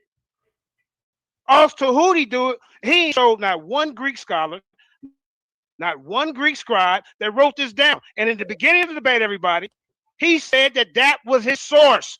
Do not forget that. You can't take that back because it's recorded, bro. You said that was your source, a fake source. So outside of your fake source, what do you have to show that Greeks did this? Where's the Greeks that's writing this without Hebrew help? Because even in your fake letter, it says Israelites help them translate it. Let's get back to the reading, man. Because this dude's he's full of magic and tricks and bells and whistles. All right. Now, the Septuagint is in many ways associated with the translation into Greek of the first 5 books of the Old Testament, Genesis through Deuteronomy, commonly known among the scholars as the Pentateuch within the Israelite Jewish community. Traditionally, historically, the Septuagint, strictly defined, was considered the Greek translation of the Pentateuch, a translation. Scholars generally recognize that the Greek Pentateuch was the first translation of the Hebrew Bible. It is the earliest and probably occurred sometime in the mid-3rd century BCE, and it was completed within the Israelite living community in Ptolemy, Alexandria. This was the time right after the Persian Empire, where the Greek Empire has to come into prominence, led by Alexander the Greek, who began to Hellenistic age and spread Greek culture and language through the Mediterranean world. And one of the effects is that initially in the Jew community was to translate their scripture into Greek. And that began with the Pentateuch. We also have Paleo-Hebrew Levite scrolls known as the 11Q Paleo Leviticus. It's an ancient text preserved in one of the Quorum groups of the caves and which provides a rare glimpse of the script used formerly by the nation of Israel in writing. Okay, all right, that's it for my 3 minutes, right? Well, okay, now, this script was used formerly by the nation of Israel in writing Torah scrolls during pre-exilic history. That's Jonathan Siegel, 1979, page 28. The Paleo-Hebrew script was the only alphabet used by the Israelites prior to the destruction of the first temple. So we also know that we had Hebrew scrolls down with them in Alexandria. They had the scrolls with them, Tehuti. What you thought? This is where they got the information from. They had the scrolls with them. The first 5 books is just the beginning of the story. Let's talk about the other 34 books. I know you were smiling, laughing, kiki and caca, and pet your snake, because you're getting cooked right now. These translations were also made in the Israelite communities, mostly centered in Kemet, over the following number of centuries, Tehuti, possibly into the 1st and 2nd century AD. The Septuagint wasn't complete till after the ADs, bro. And like I said, your Council of Alexandria started in, 231 AD. You don't know history. You don't know history, buddy. All right. And then, like I said, you got to prove that this Alexandria library even existed. You got to prove that the Greeks, scribes and scholars were out here writing this. I got more proof and more evidence showing how the language is preserved and passed down. What do you have to bring to the table? Besides a goddamn dead looking ass spider and a snake. That's all you bringing, bro, and conjecture and lies and magic tricks. I ain't gonna let you do it. Now let's keep it moving, bro. Now there were individual scrolls of individual books that were translated, then distributed after the tradition of translation springs into life in the 3rd century AD in the Israelite community of Hellenistic Egypt. You have further books being translated, but as new books are being translated from a Hebrew scroll into the Greek scroll, you have that books then being copied by hand, one copy at a time, and then used or duplicated and distributed in a variety of ways. And in that process, we see the different type of processes unfold. On one hand, you have the traditional tradition that the God is to copy just as it was wrote, preserved. And on other times, we have tendencies towards revising and improving the Greek translation according to the number of criteria that we may or may not fully understand. But as a whole Septuagint, quote unquote, as it was coming into existence over the following centuries, Tehuti, ending in the ADs. Centuries, Tehuti. Man, this debate over, man. This debate over. Books that were already in existence in Greek already had been translated, beginning to be revised at a fairly early stage, as other books left were not yet translated or will be translated in future centuries. So like I said, bro, it's so we have repetition or copying. The Greek texts of the Old Testament were copied over time, revision, improvements, and at that time, the Jew scholars also updated and improved the translation of several books in the Old Testament. Yeah, it might not say the same back then because they update stuff, Tehuti. That's what's going on. You can snake your head all you want, bro. When you gonna show me a Greek writing something down by itself without that goddamn letter? Because all your letter doing is saying that Israelites translated. Show me something outside of that letter, Tehuti, showing Greeks did this. It's just like he trying to say, well, the Greeks were over. It's just like, who won the championship for the Lakers? Kobe and Shaq or Jenny Buss? Kobe and Shaq did all the goddamn work, not Jenny Buss. So what the hell is you talking about? Now I say that analogy because he was like, well, the king put it together. You see what I'm saying? That's why I said that. Like I said, we have revision, improvements, and at that time, the Jew scholars also updated and improved the translation of several books. In the opinion of scholars, the reason for the revision was there were a number of traditions that we could allocate the textual transmission of the Septuagint in terms of translation approach and goals for revision. The Pentateuch itself, the kind of You know what's crazy though? If they wrote it, why would the word translation be in there? That just kills you right there.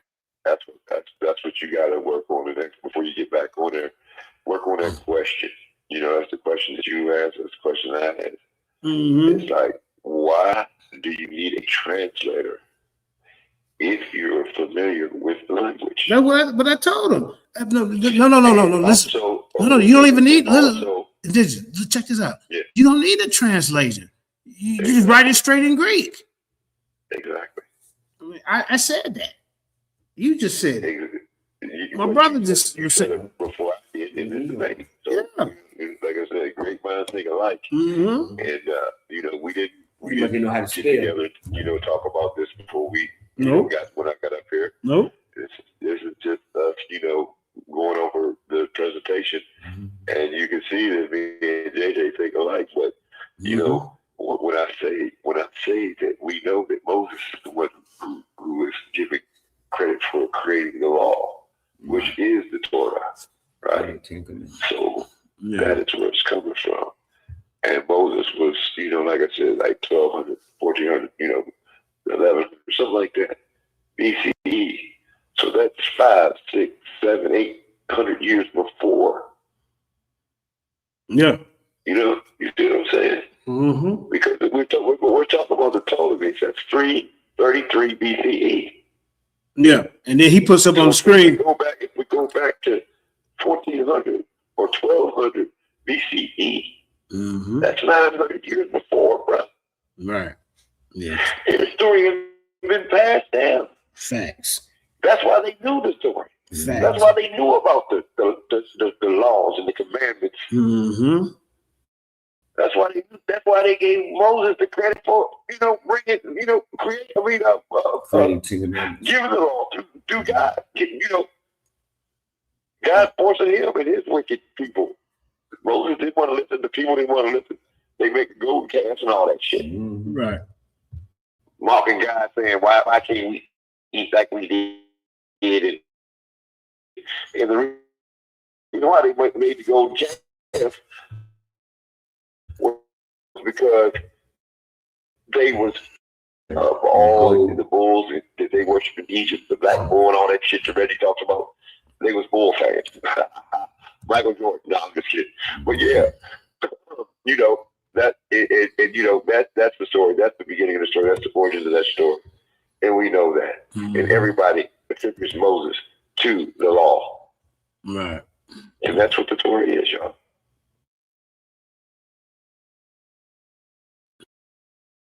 Yeah. Let's keep going. I'm ready to shut it. I'm getting tired. Translation style that was established or approach taken, it established in its own tradition other books that came later, like the Minor Prophets, the Book of the Judges, Psalms, continue the great general approach. We also have a tradition that we might call a paraphrasing tradition. Books like Proverbs or Job or Isaiah where there are substantial pluses and minuses, rearrangement of portions of the text. In Greek translation itself is more of a paraphrase, but then you have the revisional tradition, where you have, in that tradition, you have books like Judges, Samuel's, Kings, and the Minor Prophets. There is a revision, and there are two general emphases for the revision. One is to make the translation better to correlate with the existing Hebrew manuscript, Tehuti, and two, update the Greek language usage. Take the existing Greek translation to make it closer in word for word kind of order to an existing Hebrew source text. They're using Hebrews to the Hebrew manuscripts to update and make sure everything's correct. When is Tehuti going to show us anything about Greeks translating this? Who did he got? He has this letter. Let me get to my screen, son. How much time I got? Let me get to my screen. Hold on. Let me get to my screen. You got 8 minutes and 40 seconds. Cool. All right. Cool. See, what Tehuti failed to realize is that there's a certain order in everything. You see what I'm saying? I'm gonna take you through the order of how we kept things in order. The New Testament was originally written in Hebrew, as the following scholars agree. You know what I'm saying? This is by Dr. D. Briggs, PhD at Walden University.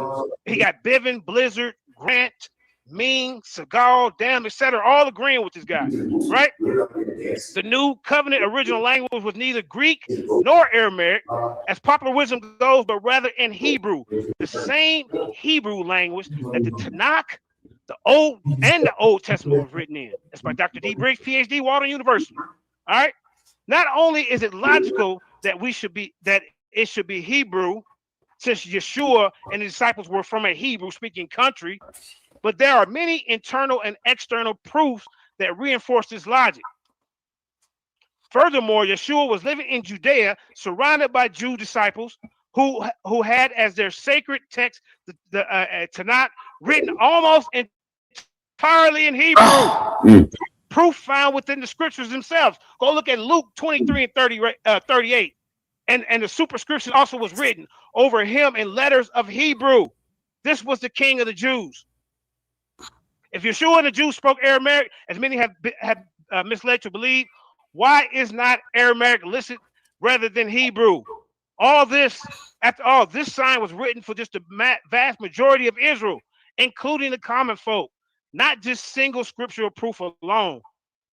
It's overwhelmingly compelling that Hebrew was very much alive and still in use in Israel at that time.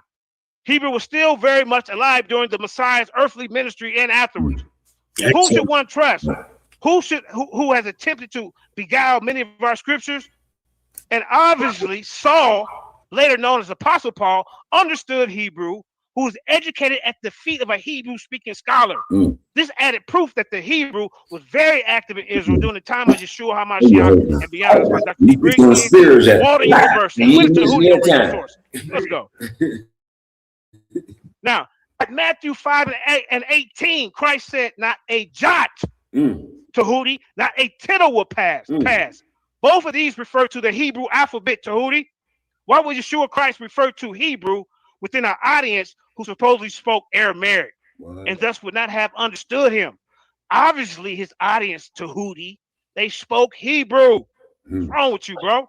Now, why would Yah inspire the disciples of Christ to write Yeshua's biography and teaching in a language that the Jews hated and that the apostles could not have known since they were all Jews? This does not make sense. What was the language of ordinary life of educated native Jews in Jerusalem and Judea in the period of 400 BC to 150 CE? The evidence presented by Mishnah Hebrew as the literature leaves no doubt that the language was Mishnah Hebrew. That's the companion Bible, E.W. Bullinger, Appendix 94. Hebrew continued to be used as a spoken and written language even after the 4th century, including the New Testament period. That's the Oxford Dictionary of the Christian Church, 3rd edition, 1997. There were debates raging concerning the destruction of the scrolls in the New Testament because they contain the divine name of Yah. And even in the Greek, when they translated, they made sure they put the divine name of YHWH. Why would they do that if Greeks wrote that, Tehuti? That's a question you need to answer. This debate clearly documents that the Gospels were written in Hebrew in early church history. You can find that in the Babylonian Talmud Shabbat 116a, the Jerusalem Talmud Shabbat 15c, and the Tosefta Shabbat 13.5. Like I said, this debate over the 4 Gospels and the book of Matthew. Matthew was put down, and the words of the Lord in the Hebrew language, and others have translated them, each at their best as they could. As Papias, bishop of Hierapolis, 150 AD, Matthew indeed preceded his gospel written among the Hebrews in their own dialect. As Irenaeus, 120 to 202 AD, bishop of the Lions of France. Let's keep it moving, bro. I'm showing you how we keeping the language together. We keeping it within ourselves. There were also debates raging. Okay, I read that one. Hold up. Hold up. The first gospel composed in the Hebrew language was written by Matthew for those who came to faith of Judaism, Oregon, 225 AD. Matthew was first preached to the Hebrews, and then when he went out to the others, also he transmitted his gospels in writing in his native language. That's Ecclesiastical History 3:24 and 6. Tehuti, when you gonna bring a source? Matthew collected and wrote the oracles in the Hebrew language. That's Ecclesiastical History 3:39 and 16. I'm busting your head with sources. The New Testament was originally written in Hebrew, and like I said, Dr. D. Briggs, PhD, Walden University. These are the people who agree with him. I already told you. Grant, Losi, Sean Fitt, Trim, Segal, and Dan. Let's keep it moving, bro. My time is almost up. Let's keep it moving. Now, God's nature and character is consistent. Y'all talk 3 minutes, JJ. 3 minutes. Thank you, sir. Y'all talked to Adam and Eve in the Garden of Eden and what later became known as the Hebrew language. Y'all use this language to speak to the Israelites at Mount Sinai. It is the language in which the 10 commandments were written by Yah's own finger. It's also the language he used to speak to all the patriarchs and prophets. He even had the Old Testament written primarily in this language. It is now logical to believe that Yah, for no apparent reason, suddenly changed his mind, Malachi 3 and 6, and surprisingly began to use Greek, a new completely foreign language, to write the New Testament. Such absurd thinking presents a lot of problematic difficulties. Let's keep it moving, man. And like I say, for I, the Lord, do not change. Therefore, O you children of Israel of Jacob, are not consumed, as Malachi 3 and 6. Let's keep it moving. Let's keep it moving. Josephus. He got nerves in that part. He said, damn, he got me. Yo, sweat. Oh, look at it, look at it. Yeah. That spider moved one time. It was Velcro spider. He didn't even like it. I have also taken great deal of pains to obtain the learning of the Greeks. I understand the elements of the Greek language. I cannot pronounce Greek with sufficient exactness, for our nation does not encourage those to learn the language of many nations, because the Jew looked upon this certain accomplishment as common, but they give him the testimony of being a wise man who fully acquainted with our Jewish law. In contrast, there have been many who have done their endeavors with great patience to obtain this Greek learning. There have yet hardly seen so many as 2 or 3 who have succeeded therein, who are immediately all rewarded for their pains. That's the Antiquity of Jews 20 and 21. Jews had an aversion towards the Greeks, especially on religious matters. It's reflected and recorded by the gospel writer and the historian Luke, in that violent incident where an angry Jewish mob developed upon the false report that Paul brought Greeks with him in the temple worship during his last visit in Jerusalem. That's in Acts 21 through 27. This led to Paul's arrest and imprisonment. And you can read that Acts 21 through 27 and 29, but I want to keep it moving. Now, Hebrew Aramaic was actually the common language of first century Judea. All honest historians agree, Tehuti, that Christ and his disciples commonly spoke in Aramaic, a sister dialect to Hebrew, which is also the common language in all Judea and surrounding regions in the first century. Sadly, popular Christian teachings deceitfully want us to believe that Greek was the common language, which is also the false reason given to support the erroneous belief that the Greek was an original language of the New Testament. It was not the original language of the New Testament or the Old Testament. Tehuti, I don't know what the hell you're talking about. Hebrew Aramaic was also the native language of all Christ's disciples. All of Christ's disciples were Hebrews who also spoke Aramaic.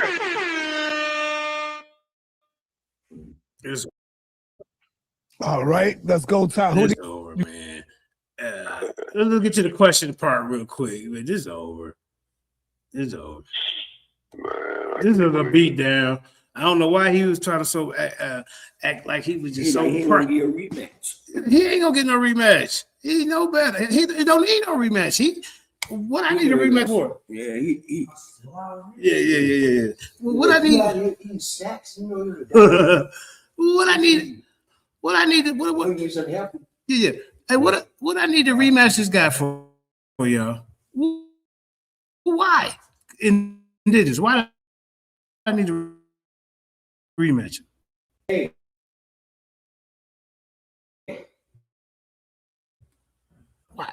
beat him up. Beat him up again? Because he's yeah.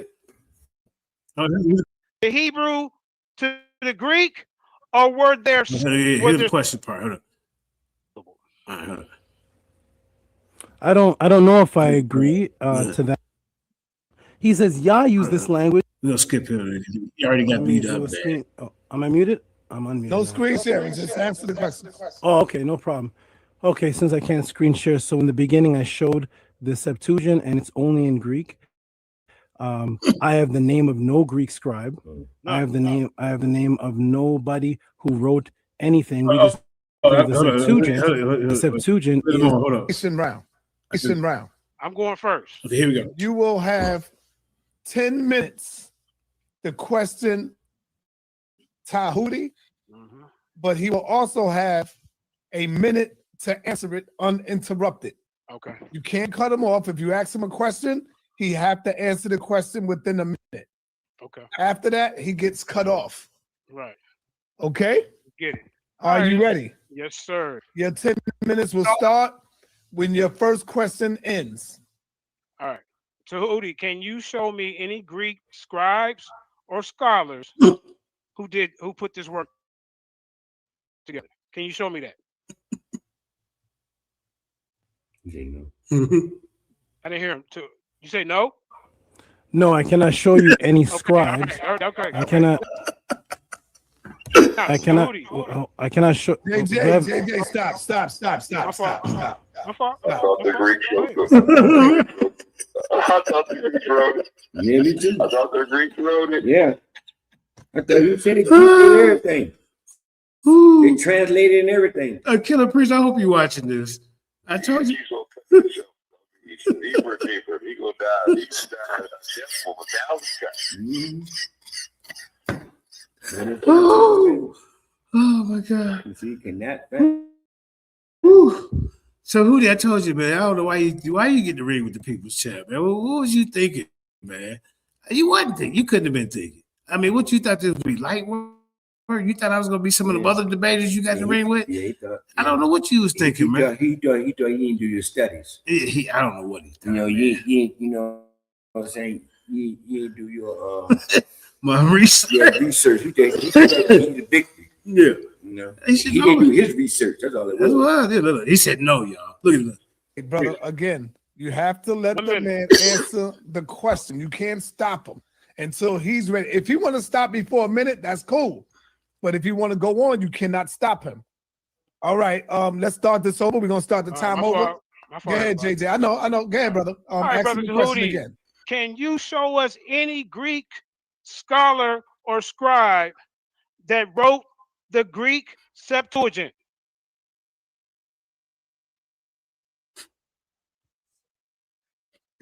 Let me do a screen. Oh, am I muted?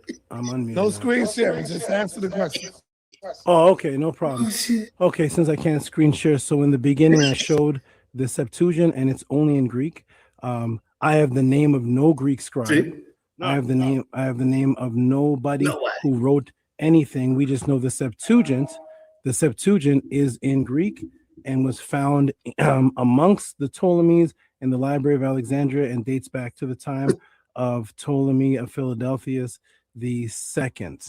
I do not claim any Greek scribe wrote anything, and that is not what this debate is about. Okay. So can you show us? Okay, in that letter, the letter of Arterius, does it say that Israelites translated the Hebrew into Greek? Yes, the letter says that the Israelites, the Jews, translated the Torah. If we go by that letter, it only pertains to the Torah, and both of us say that letter is fake. So that letter is not admissible in this case. So once again, do you feel that you provided any evidence in this debate that Greeks wrote this Bible? The Greeks wrote the Septuagint? Am I muted? Yes, by actually presenting the actual papyrus of the Septuagint itself, which is only in Greek, and the archaeology that it only traces back to the Library of Alexandria and the Ptolemies, which were all Greek, and there is no evidence of that Greek papyrus tracing back to any other culture other than the Greeks. Okay. So what you basically telling us, you don't have no Greek scholars, no Greek scribes to prove your case, right? Is that am I muted? What I have is the actual Septuagint writings itself in Greek, found in an area that Greeks controlled under a Greek ruler in a library that was controlled by Greeks. No evidence whatsoever of anyone else being involved other than Greeks. That's all we have in history. Everything else is conjecture. What's about do he have proof of the library? What's it? Right. So in that letter, once again, Tehuti, who do it say translated the Hebrew into Greek? Not the letter, the actual Septuagint papyrus No, itself. that's not my question, Tehuti. I said, in that letter, who is it saying did the translations? In that false letter, it says that 72 Hebrews did it in that false letter. Yes, it says that. Not admissible. In the beginning. Oh, sorry about that, Tehuti. You done? Full of historical inaccuracies and non-admissible. Says a lot of things. Non-admissible. Why did you bring it to the debate? What the hell's going on? You kind of all your eggs and all on hatch before you say that one word. You already hatched. What? And one of the false things it says is that 72 Hebrews did it. The letter says has many inaccuracies, and we threw that letter out because we both acknowledge the letter is false. No, we didn't throw the letter up because now can you acknowledge at the beginning of the debate, did you not say that letter was your source? No, I did not say that. Damn. Do we have to rewind the tape? Yes, you said that, bro. My source of their story, that is my source of their story. Oh my God. I do not believe.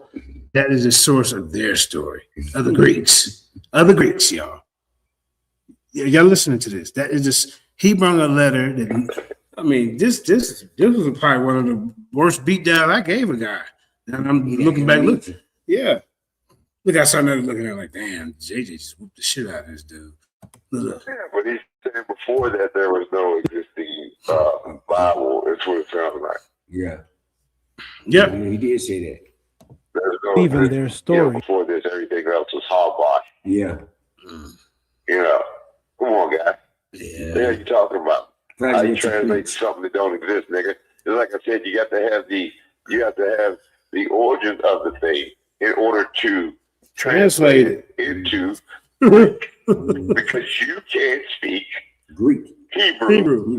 So you need somebody to translate it into your language. Right. Which gave the lingua franca of the day in that area because they ruled for 300 years. Anybody ruling the area for 300 years, that's going to become the language of the area. Yeah, this is bad. But you need If somebody was to translate it into the Greek. Right. They're like a Mexican trying to talk his language, and we don't I was thinking understand the same thing. I can't speak Mexican. So if I want to translate it into my language so I can understand it, I got to have somebody who knows Mexican fluently. I'm Mexican. I'm Mexican to translate it for me. Right. In Spanish, y'all. There's no Mexican, but in Spanish, not Mexican. Yeah. But yeah, let's keep it. I mean, this was a beatdown. I don't know why he so proudly thought he beat me. Because Sarnetta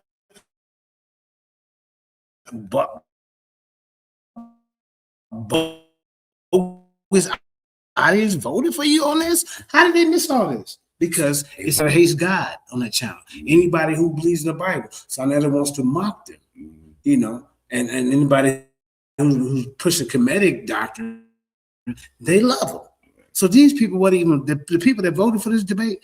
They wasn't even paying no attention to what I'm saying. They just see Tehuti with just that damn dead spider and horrors in the background. Oh yeah, he, come on, bro.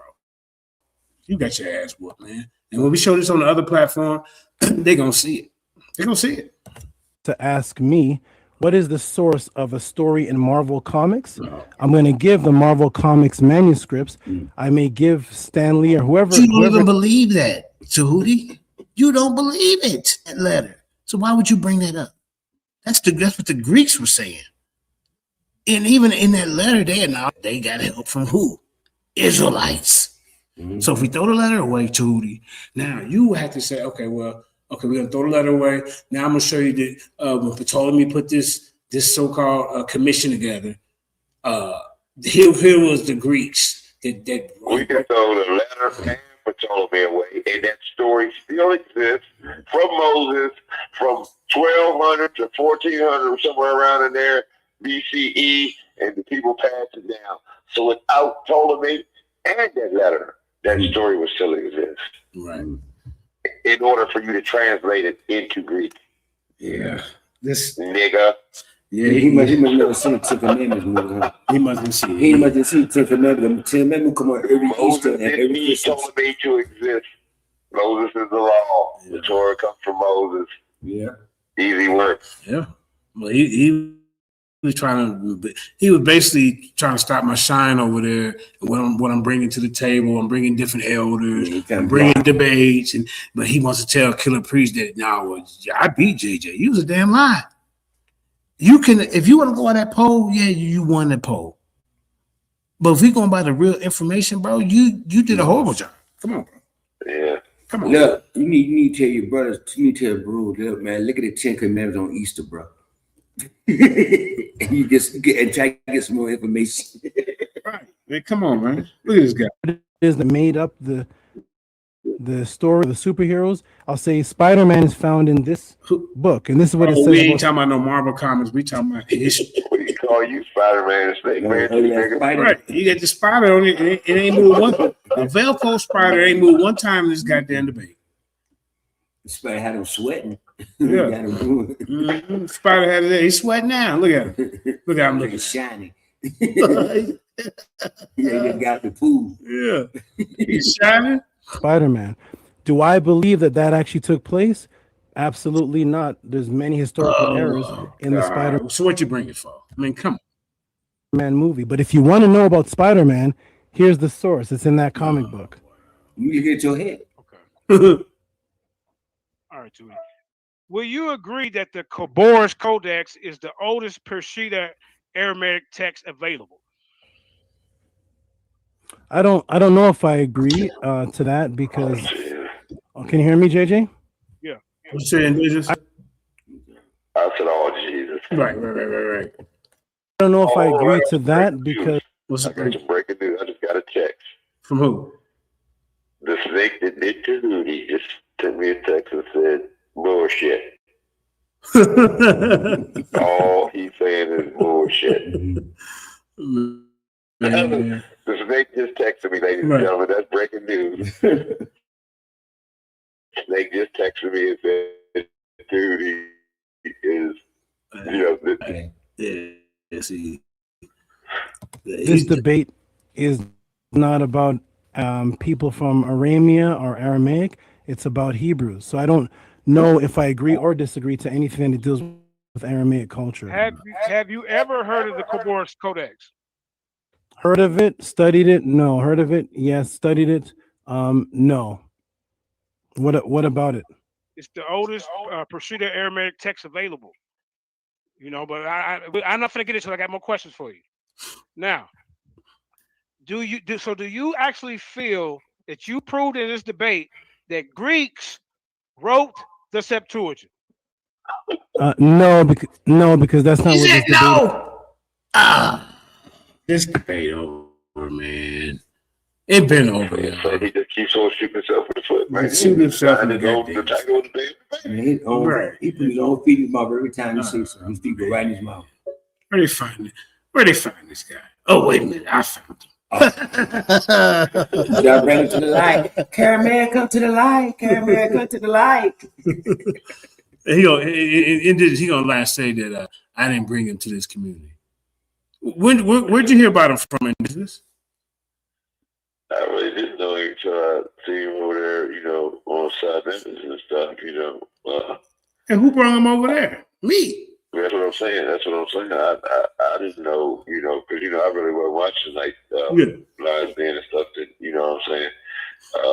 We were 2 years ago. We got to doing presentations and stuff together. This debate was in 2021. This is right before that, though. This is right before that. This debate was in 2021. Yeah. I still look the same. Look at that. I still look the same, Jack. Here we go. 5 years later. Is about. This debate is about you made the statement. Okay, Tehuti, have you ever came on here and made the statement that Greeks wrote the Bible? What? I've been teaching for about 35 years. So sometime in my 35 years, did I ever say that Greeks wrote a Bible? I may have. Come on, man. I can't wait to read. I hope you say yes. We can read because I got more information. And I know you're not gonna hold on to this same stance. I know you're not. You can't possibly be that silly. He's gonna watch it tonight, and he's gonna be running from you, JJ. He ain't gonna want no smoke from you. He's beating him up right now. He's dogging him. But listen, he after this debate, and then I kept tracking him down. He already know he lost his debate. He going off that damn the House of Consciousness poll. We know them people weren't paying no attention. Come on, man. If you rewatch this, you can't possibly think that this dude won this debate. That's why I say, okay, I lost the poll over there, but I know in my mind, Tehuti lost this by me just rewatching it. And then when the people come on to the panel, they go, man, come on, bro. Yeah, real Hebrew, don't let Tehuti do the better world pieces and polite move on you. You know what I'm saying? Because he got you over thinking he ain't lost. He ain't never lost. That's Killer Priest, not Gorilla Hebrew. Killer Priest. Oh, Killer Priest. I'm sorry, brother. Yeah. I'm sorry, brother. I'm sorry. I didn't know. Gorilla Hebrew. Yeah. But you know what I'm saying? Don't let him run the scam when you're over there like he's this undefeated boy. You know, because this stuff is ridiculous. This is retardation at its best. And you gonna sit up here and say that the Greeks wrote this stuff. And then you go turn around and say they did. And you he ain't no proof. Like I said, you just shot yourself in the foot so many times, denying your own claim. Man, he got two toes left. He got two toes left. You got a pinky toe left. That's it. You gonna be like Della Reese next. I didn't shot myself in the pinky toe. He didn't shot all 9 his toes. He shot all 9 his toes, got one pinky. Did I say that in this? Is that what this debate is about? No, this debate is. My fault. Go ahead. No, this debate is about who put the Septuagint together. Okay, sweetie. Okay, so no. Okay, I'm just gonna let it play. Yeah, man. He didn't deny that. Would you agree that I have more evidence showing that Israelites wrote and translated the Septuagint, or would you say that Greeks translated it? Great question. I would say none. Wow. You know what? I'm about to turn this off. That's it, y'all. Yeah, man. That's it. Yeah, we can figure some last words. Tehuti, you better not ever get back in the ring with me because this was an ass. I got colder now for 5 years. I mean, come on, bro. Did you want some last words, man? I'm done. Yeah, you did a great job tonight on exposing this, and proving your point. You know what I mean? I would show this to Gorilla Heap. Killer Priest. I would show this to Killer Priest. I would show this to Killer Priest and have him watch it first. I already seen it too. A full understanding on where he was wrong. Mm-hmm. You know what I'm saying? And then if he still chooses to pretend like he won, sit up there and chuckle with Killer Priest. Gorilla, Killer Priest, man. If he wants to sit up there and chuckle with Killer Priest, because you've never been beaten. Yeah. not Tehuti. Tehuti must put a spell on you. He must have do some of that spider and snake venom on you. Put some of it in your drink. Put some in your drink, brother. You need to feel Cosby on it. He did the Cardi B. He did the Cardi B. He did a Bill Cosby. 50 years old wearing sleeveless shirts. You better watch that cat. Hey, man, I wear muscle shirts. Ain't nothing wrong with muscle shirts, man. Come on, man. Yeah, I wear muscle shirts, man. But anyway, let's keep it going. No, he don't. No evidence. Showing the guns off. Look how he looking. Look at how you think of a lie. Look how you look at the thing.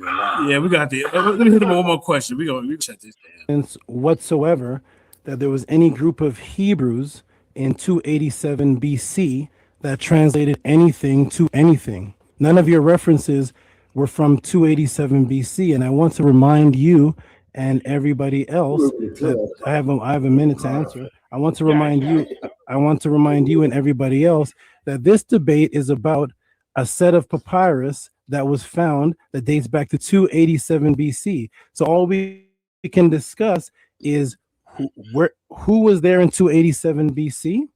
Was there Hebrews that were doing it? We have no record of that. We just know that it's a Greek manuscript. That's all we know. So I'm going to give it to the Greeks. Can you show me any Greek scribe or scholar that wrote this down by himself? No, I'm not sure if this is a. Answer, bro. I'm not sure if this is the Mandela effect, but it sounds like you just asked me this a minute ago. Keep going. It's method to my madness. Go ahead. Oh, okay. Again, I have no reference to any scribe translating anything into the Greek because there's no archaeological or history evidence of that story. That story only exists in Aristides' letter. Aristides is the only reference at that time that there was anything translated. So you had a bad strategy, sir. I mean, I don't know what the hell you thought when you get in the ring with the people's champ, bro. You sadly mistaken if you thought this was gonna be an easy win for you. Yeah, wearing that bit with your name on it. Yeah, man, damn. Yeah. Hey, so go ahead and get your ass words, man. Yeah, dude, man, you a weirdo, and I don't know what's going on with you, but I can see your black ass sitting in the middle of a pentagram with that snake. I mean, with that that spider hat on, petting the snake. He got alligators too in his house. With candles around you and chicken feet and shit. Yeah. I can see that. You got gators. Chicken feet. I can see all that. Yeah. But you're a weirdo, and you're trying to say that they didn't write it now. How can they not write it and be the ones who wrote it? I don't get it. But you're like I said, peace and love, y'all. Y'all keep y'all heads high. You grass don't stop minding my people. Peace to the panel. Peace to JJ and my brother. I didn't get your name, brother. And peace to ATL. ATL. ATL. That's his nickname. Oh, okay. ATL. What's up, brother? Peace. Yeah. But like I said, peace and love. Keep y'all heads high. Your grass though. And stop lying to my people. We gonna be on y'all's neck. So you know what I'm saying. Keep on line, and we coming at you. All right. Peace. Go ahead, ATL. Your final words. Yeah, my final word is this, man. He need to go back and study some or something, because he need to go watch the 10 Commandments and he'll see what they talking about. Because I know for a fact, like I said, I'm a religion guy. I like the knowledge that I hear from brothers and sisters. You know, because I'm a type of person, I absorb knowledge and I listen very well and I observe very well. That man that's going through stuff that he probably heard somebody else say. You know, because my point of thing, I'm Nation of Islam. You know, each one teach one. You cannot teach me nothing the way you was talking. I mean, you cannot teach me nothing. I'd rather go out there and listen to a bum story about his life before I listen to you. I'd rather listen to Jehovah's Witnesses. The Mormons. Yeah, I mean, the Mormons or the Christians, letting them talk about Jesus. I'm like, oh, he's a prophet. I understand all that. But, man, he said some stuff that I like, what? I said, but my grandma said, look, my grandma, she's a Jehovah. You know what I'm saying? And she know about Hebrew, I wrote for the translated. Right. You know what I'm saying? Right. And I'd be like, well, I've been listening sometimes I sit down and listen to people like, Yeah. But you know, they say what you showing in dark, you showing in light. And apparently he been in the dark too long. He been in the dark. Yeah, man. With that being said, man, stay tuned tomorrow. I'll be going on Paradigm Shift for Mandika Mali Mondays. I haven't decided what I'm gonna talk about, and then stay tuned. Not this Wednesday, but next Wednesday. Queen Nathalie, the FOPE debate champion, will be going against Zion Wardchild, the Lions Den Intercontinental champion. How old is the Earth? Is the Earth 6,000 years old, 13.8 billion years old, as the Big Bang Theory would say? So with that being said, man, and then after that, then that Saturday, I think he might get me on before that. I'm gonna be addressing this guy again. And Brother Sanchez, you ain't off the hook neither, or you Napar, or none of y'all pseudos who try to get in the way of the Lions Den. That being said, Shalom, but I could die. We out of here. Peace. Peace.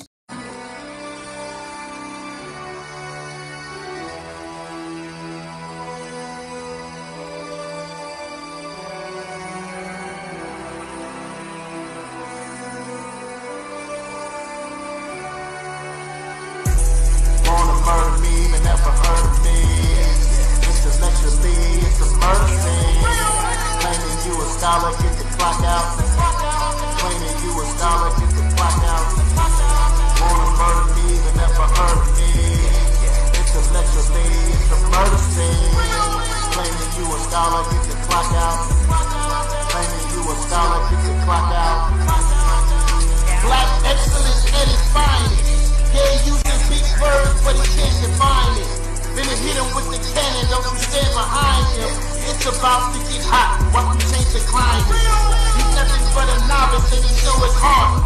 Man, I think this rookie's done, sticking with a fork. Yeah, he treading water, swimming with the sharks. You will never see the light, living in the dark. The only thing he study is his information. Till I show him all his flaws and his calculation. Gotta leave his dummy dead as a demonstration. So I hit him with the case with no hesitation. It's a wealth of knowledge you ain't never seen. Chop his body up and weigh the dead on a triple beam. Got this bully on my phone and he keep calling me. Need me to come and pick him up from another murder scene. And he's telling me, I don't know why they keep invading me. I said we just gonna keep kicking their ass into reality. JJ7000 said they want a war, but they should have already known what they were looking for. Wanna murder me, but never heard me. Intellectually, it's a murder scene. Claiming you a scholar, get the clock out. Claiming you a scholar.